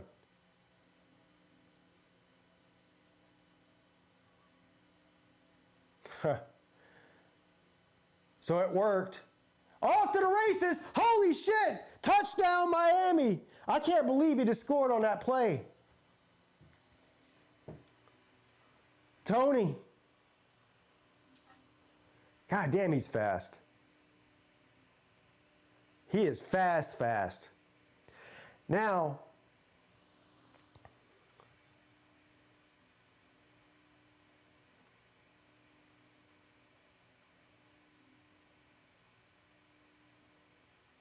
I guess you go for 2 here. No, you don't go for 2. What am I talking about? That wouldn't make any sense at all, would it? 24-19. 25-19 would be 6 points, but 24-19 doesn't matter. Yeah, Tony's an absolute beast. He's one of the best players in the entire country.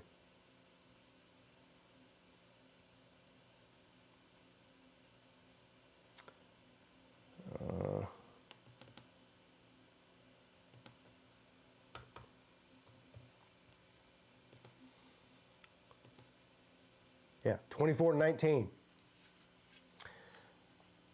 Did you ever watch Adam the Woo? Huh? I don't know what Adam the Woo is.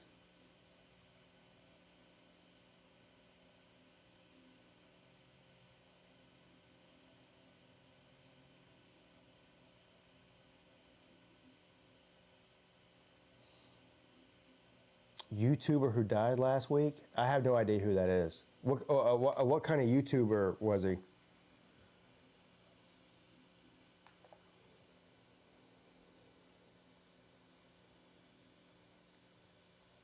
Shamless about to cook? Yeah. I probably. High school recruiting rankings mean jack shit. Clemson had them all over their team last season and sucked donkey nuts. I agree with you to a certain extent, Brown, but they do matter. If you look at all the national championship winners in the past 30 years, most of them had high recruiting rankings coming out of high school. So, I mean, there's a direct correlation between high school recruiting and winning a lot. All right, here we go. 5 minutes left. 1st down and 10.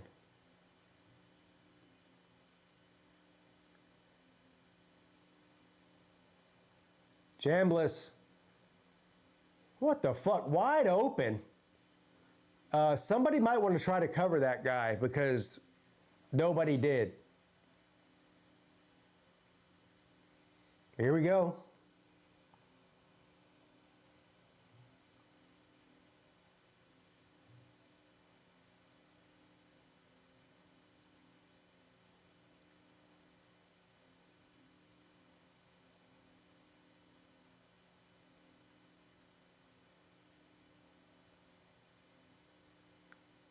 First down from the 45, 46.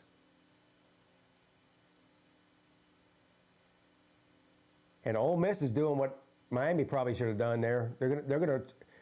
Ole Miss is doing, they're gonna run the clock down as low as they can and try to kick, or try to get a touchdown and win it, and not give Miami time to come back.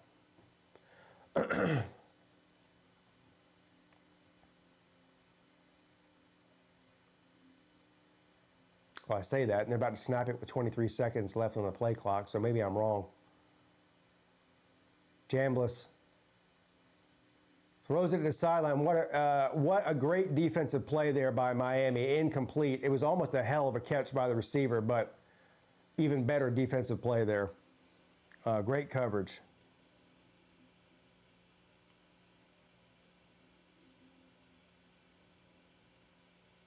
I want Ole Miss to lose so Kiffin doesn't get paid. Why would Kiffin get paid?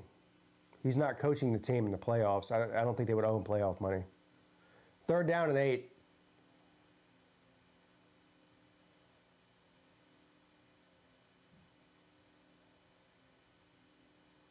Was that a timeout?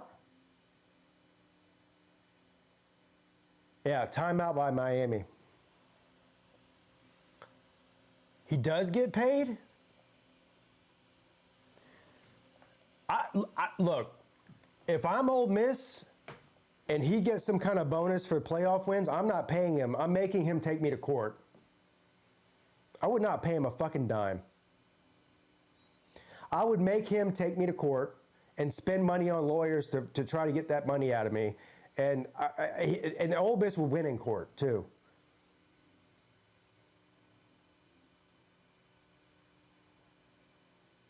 Incentives don't matter if you're not there.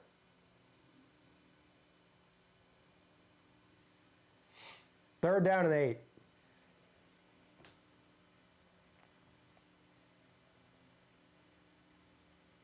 Did y'all see Jimbo Fisher absolutely obliterate Lane Kiffin this morning? 3rd down and 8.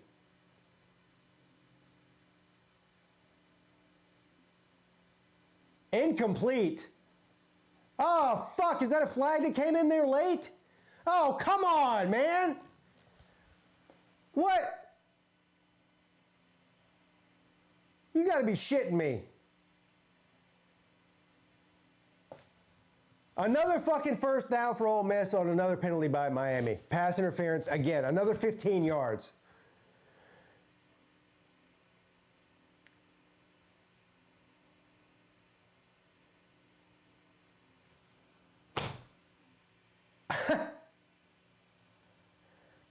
Come on, man. That was first down.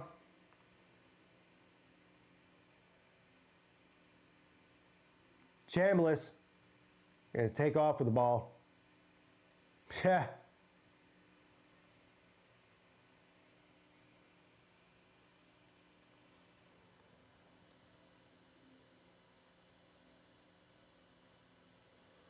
No, he's getting paid by my Ole Miss. LSU is paying for him.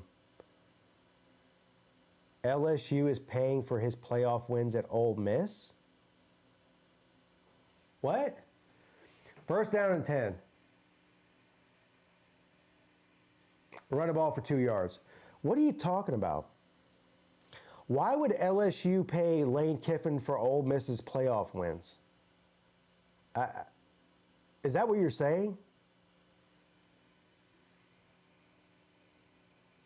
If LSU is doing that, they're fucking stupid.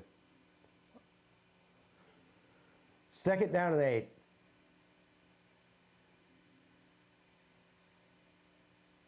Chambliss, easy peasy touchdown. Oh, by the way, my over's about to hit. Hey, my over might hit.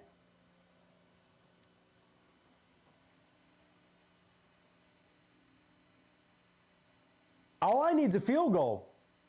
I got over 52. So all I need is a field goal to win my bet, and that's my biggest bet of the day is the over 52. I got $100 on it.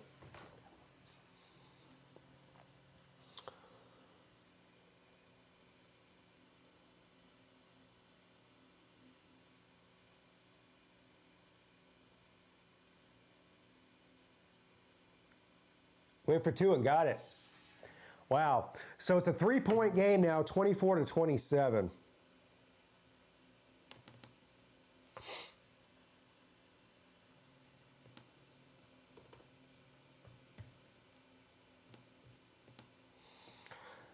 All right. This is it. Miami needs a field goal to tie and a touchdown to win. Do we trust Carson Beck to make a game-winning drive at this point?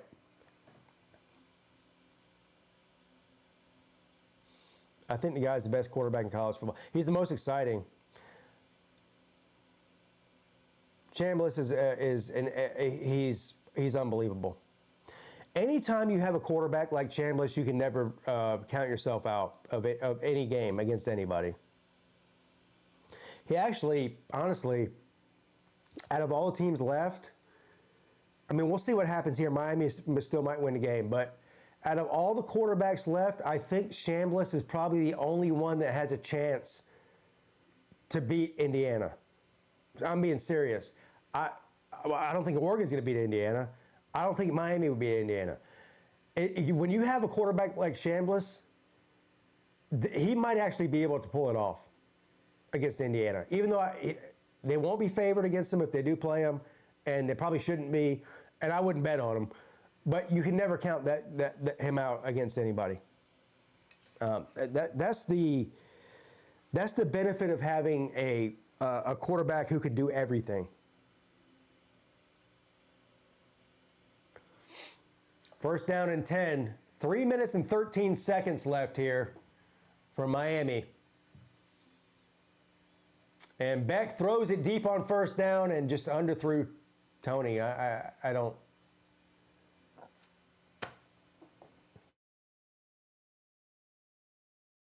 He's not Chambliss, is he? No, he's not.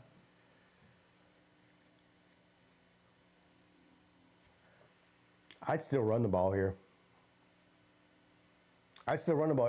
All you need is a field goal to stay in the game.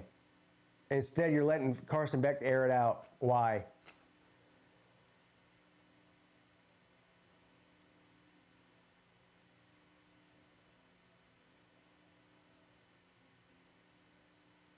They're not going to run the fucking ball, are they? Miami's about to lose this game because they refuse to run the ball. Look, here's what's going to happen. Here's the two options. They're not going to run the ball. We already know that, even though they should. It's going to be some sort of crazy play to Tony or a turnover. That's your two options. They did run the ball there for a first down.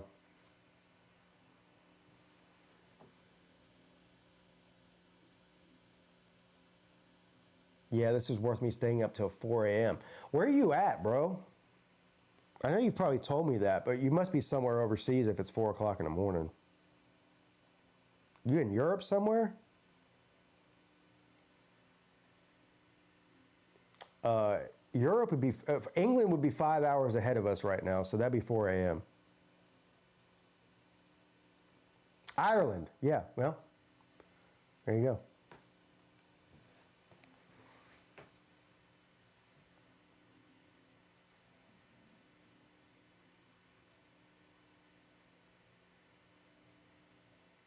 Second down and 10. Obviously 4 down territory. There's no such thing as a punt here. So, what the fuck is that? Why would you throw? Miami deserves to lose this game now. I've seen enough. Dumb as fuck.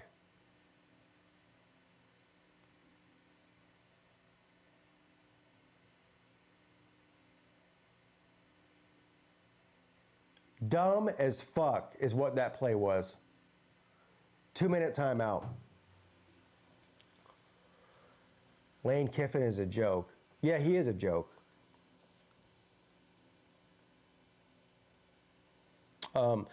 Unfortunately, LSU fans are going to have to find that out the hard way.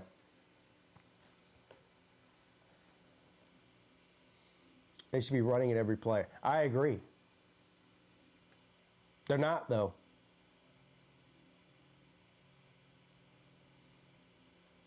Never doubt, go Rebels. Why are you rooting for the team that donkey stomped you last week? You got Stockholm syndrome or something? They're from Ireland boys are back in town was their hit. Huh? Ireland boys, they're just trying to make it. They're the Ireland boys. I might get copyrighted for that. It's the Ireland boys. Ireland boys. SEC cousin screwing conference.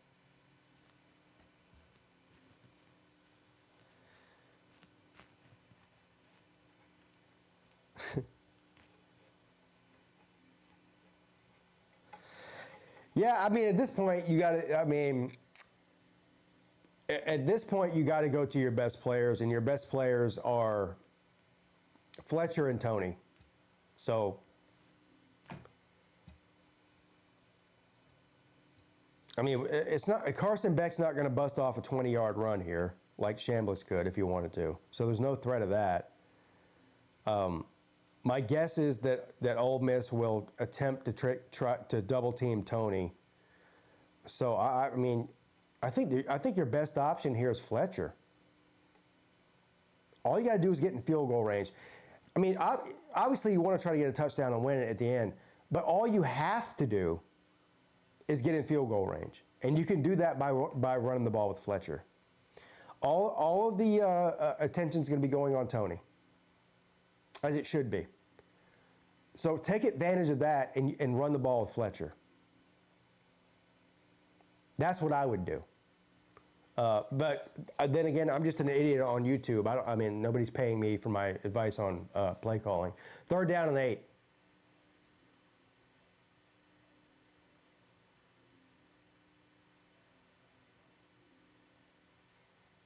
Incomplete. Flag! And of course, he went for Tony. And this is going to be against Ole Miss, I think. This is going to be a defensive holding or pass interference.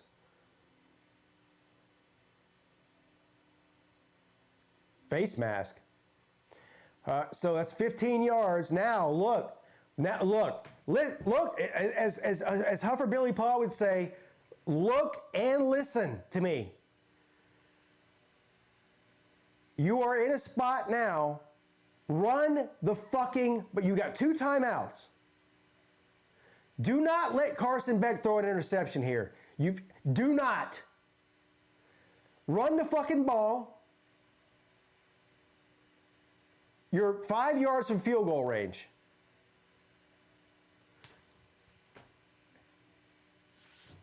Run the ball. Why are we throwing bubble screens with 1 minute and 48 seconds left on 1st down when you're down by 3 points? Run the goddamn ball. You've got one of the best running backs in the country. What the fuck are they doing?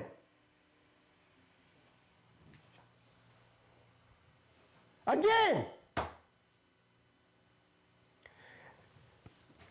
Jesus Christ. Oh, fucking stupid. I hope Miami loses this game. Fuck Miami. You dumb fucks. Dumb as fuck. Idiots. I hope y'all lose this fucking game now.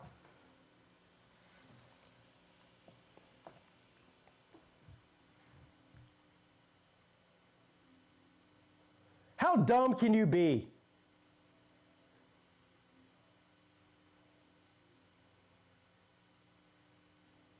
Yeah, he was out.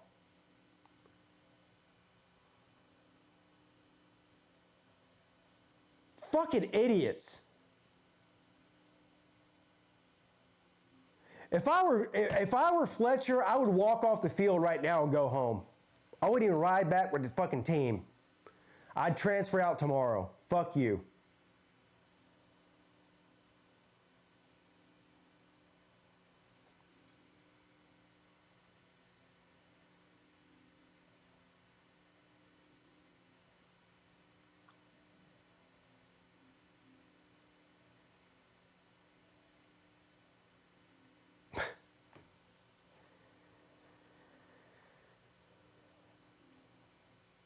Yeah, I hope they kick the field goal for the 52 also. But in order to do that, they got to get. They need at least 5 more yards. But They want to throw it with Carson Beck. Carson Beck's out here running around for his life, and you want to put it in his hands every fucking down instead of running the ball? It makes no sense. You've got 2 timeouts. There's 1 minute and 26 seconds left, and you're throwing the ball at every fucking down. It's dumb.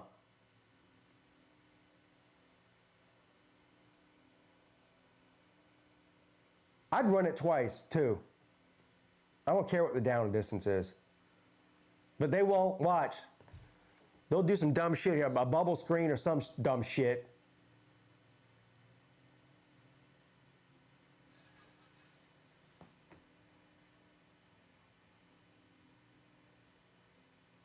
From the 42. Yeah, see? They caught it. I think he might have got the first down there.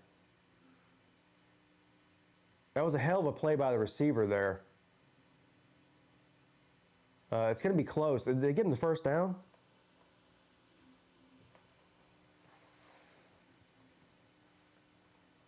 Yeah, he got the first down. Or he should have. Yeah, he did. All right, 1 minute and 14 seconds left. They're still throwing it. They're still throwing it. What is going on?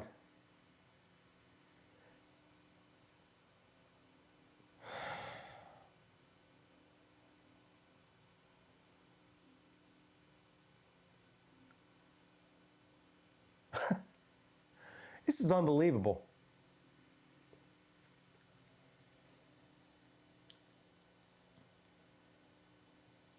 They're going to throw it again. Watch. 1 minute and 6 seconds left. Yeah.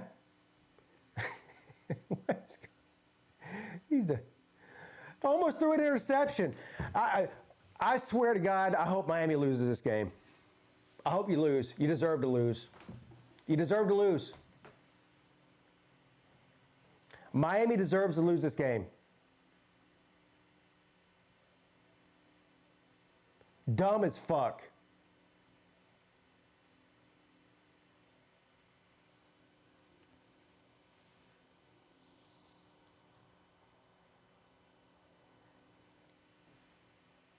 This is just, the play calling in the past 2 drives have been mind-numbingly bad for Miami. Throws it over the middle, caught. All right, first down inside the 20.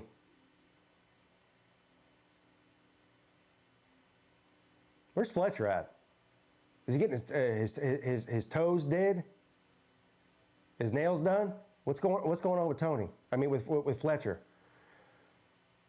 45 seconds left. Wow, so they're going to throw it again. These dumb motherfuckers. No, they're like Carson Beck carried a ball. What the fuck is going on?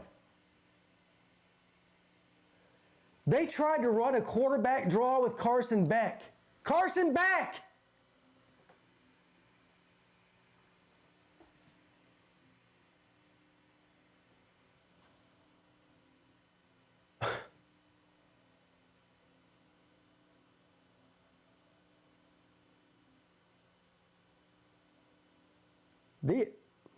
They don't want to win this game, I don't think.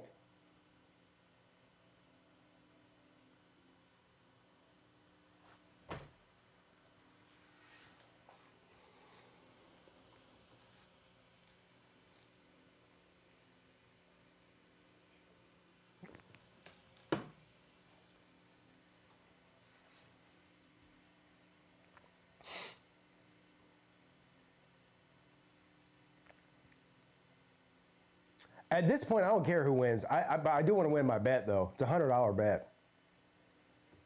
I just need, like, I need 2 more points, 3 more points. 2nd and 11.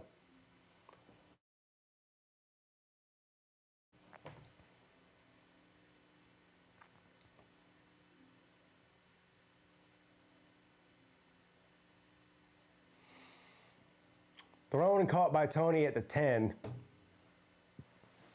He's going to be just short of the first down marker there, I think.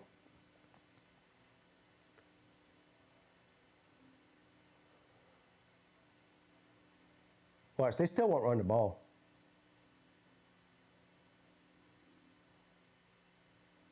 I mean, you're inside the 10. You got 2 timeouts. So run the fucking ball, but of course they won't. What's going on here? Ole Miss call a timeout? Ole Miss call a timeout. Klubnik would throw an interception. Yeah. A lot of women are going to have black eyes tomorrow if Miami scores a touchdown. Yeah. I'd run the ball twice.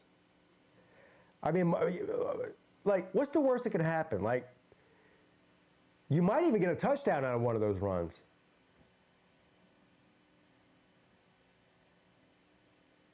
They're going to force feed Tony. Here we go. 31 seconds left, 1st and goal. There we go. Run the ball. See, I tell you. Down to the 3. I'd do it again. Call timeout. Run the ball 2 more fucking times. If you let Carson Beck throw this ball with 23 seconds left, you need to be fired on the field. On the field. If you throw the ball here, you need to be fired on the field before the game's even over.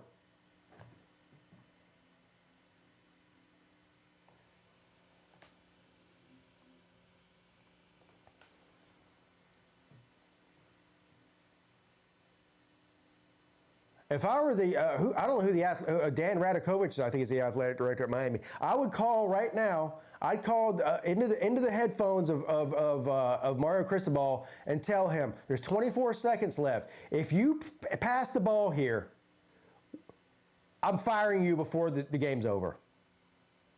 That's what I would tell him.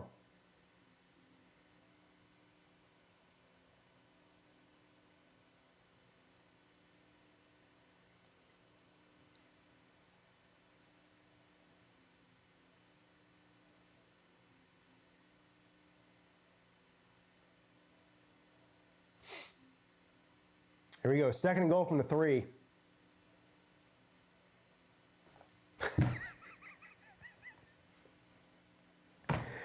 Hey! That's a double win for Peete. How many rushing yards does Carson Beck have now? Because somebody looked that up. Well, I just won the over, so that paid me $100 on that. But I did have a $35 bet on the on Carson Beck over 5.5 yards rushing.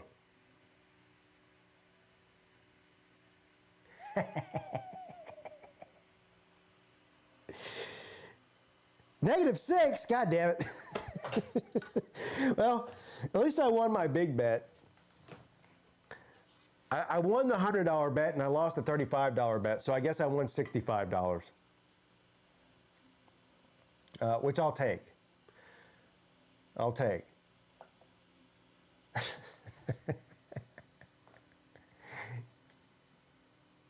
I never doubted Miami for a minute.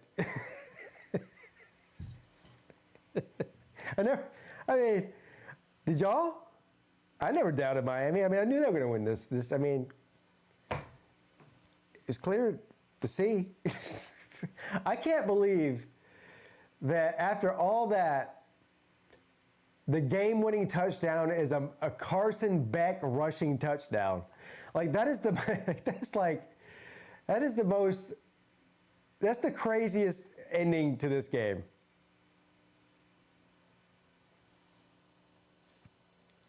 After all that.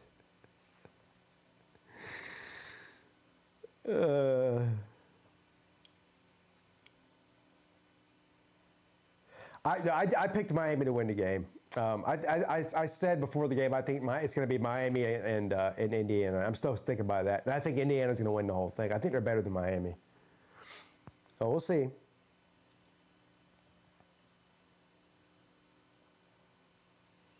I need a walking stick while watching football too. Yeah, it's a great thing to have.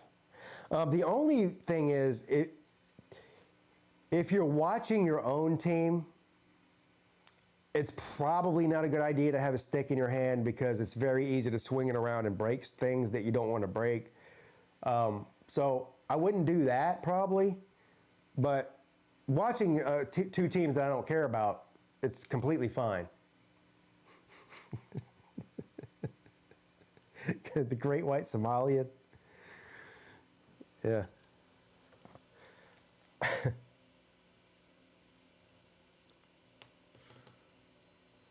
Look at this here. Look at this here.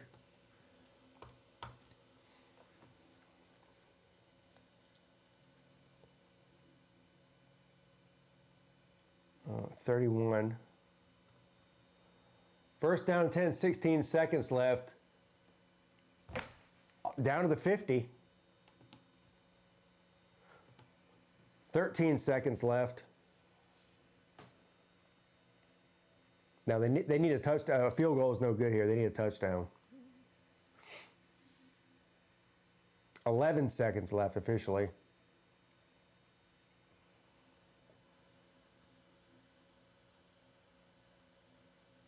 I would have broke my walking stick this year watching South Carolina play. Yeah.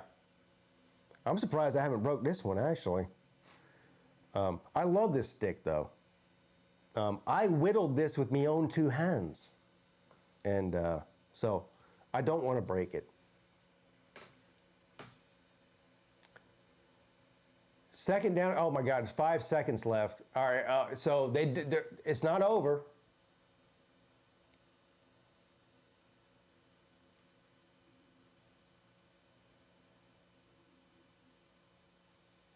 Final timeout by Ole Miss.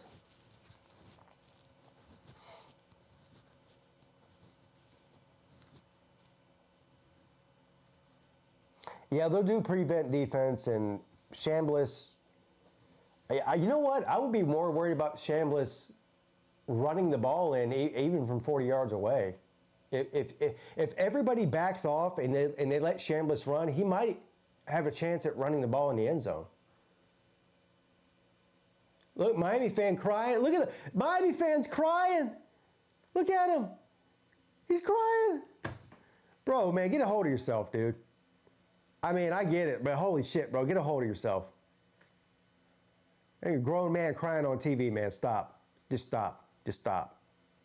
You're 30 years old, buddy. Don't do that. Don't do that. I mean, I lost my cat. I'm not crying on TV. You know, I got a reason to cry. You know? There will be, yeah, they probably will be crying against Indiana.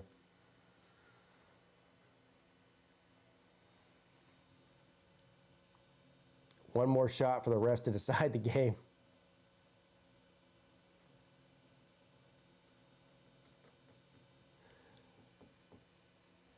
Yeah, I don't know what you do here. I mean,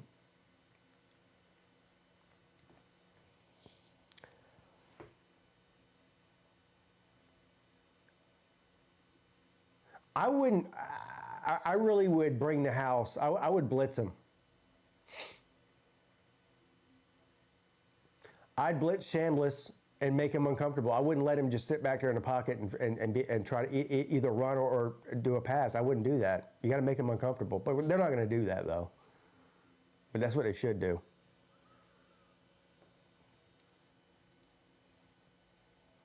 Here we go.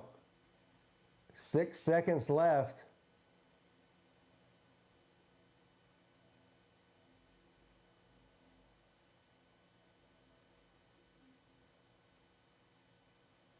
Chambliss. He's going to throw it in the end zone. Incomplete. And that was actually a pretty good pass. The receiver dropped the ball in the corner of the end zone. They get game over, though. Miami advances to the 2025/26 national championship game. Their first national championship appearance in 20 years. 21 years. How long has it been? 20 years? 21 years? When was the last time that Miami was in a national title game? 2000. What year was that? 2002? 2002? Anyway, over 20 years.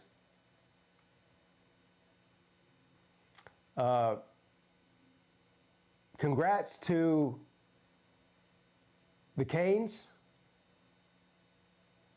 Also, really congrats to Ole Miss. I mean, they put on a hell of a show and had one hell of a season, really. And Chambliss is a fucking dog. Miami's just a better football team, but Chambliss is a fucking dog. He's better than Beck. I can't wait to see. It doesn't matter. Actually, it's most likely going to be Indiana, but I can't wait to see Miami versus either Oregon or Indiana. I think that either one of those would be good matchups and good games. But yeah.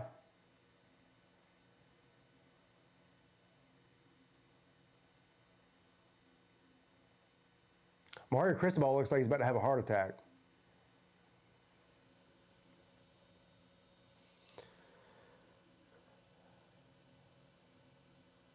Yeah, Chambliss is legit. This hurts as a Florida State fan. Hey, join the club, buddy. Join the club. Well, I say join. I mean, as bad as Clemson was, they're not Florida State bad. So I guess there, at least for me, there is that. I mean, Florida State's bad. Real bad. Miami was the last at-large team, and they go to win. Yeah, the biggest losers of the playoffs so far is Notre Dame. Dabo is waiting on Chambliss. No, Chambliss is Chambliss is trying to re-sign with Ole Miss and get another year of eligibility, but he's not. I don't think he's going to. Clemson succeeded when the Florida teams were bad. Buddy, Clemson, when they were good, was beating everybody in the country. It had nothing to do with Florida teams. I don't know what the fuck you're talking about. You mean when they ran over Ohio State, Notre Dame, and Alabama? Were those teams from Florida, too? No, they weren't. We beat Miami in the ACC Conference.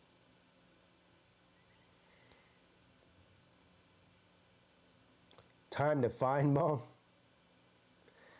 Yeah, when Clemson was winning, they were destroying everybody. Some people, man, it's just.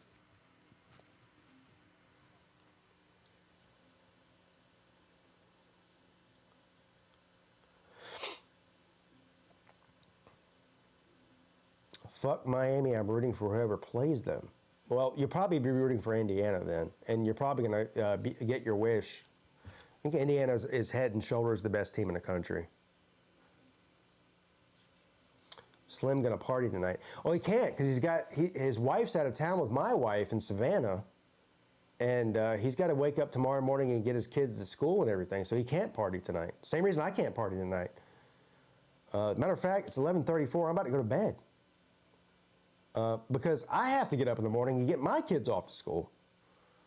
Because our wives decided to go gallivant down in Savannah and leave us here high and dry, and we don't have a choice. You know?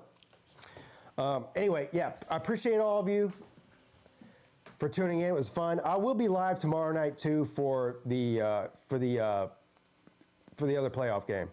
So y'all come hang out with me if you had fun tonight. You know the deal. Hit the thumbs up, subscribe button, the whole deal. I appreciate all of you for hanging out. And I'll see you guys tomorrow. Have a good one. Congrats to Miami.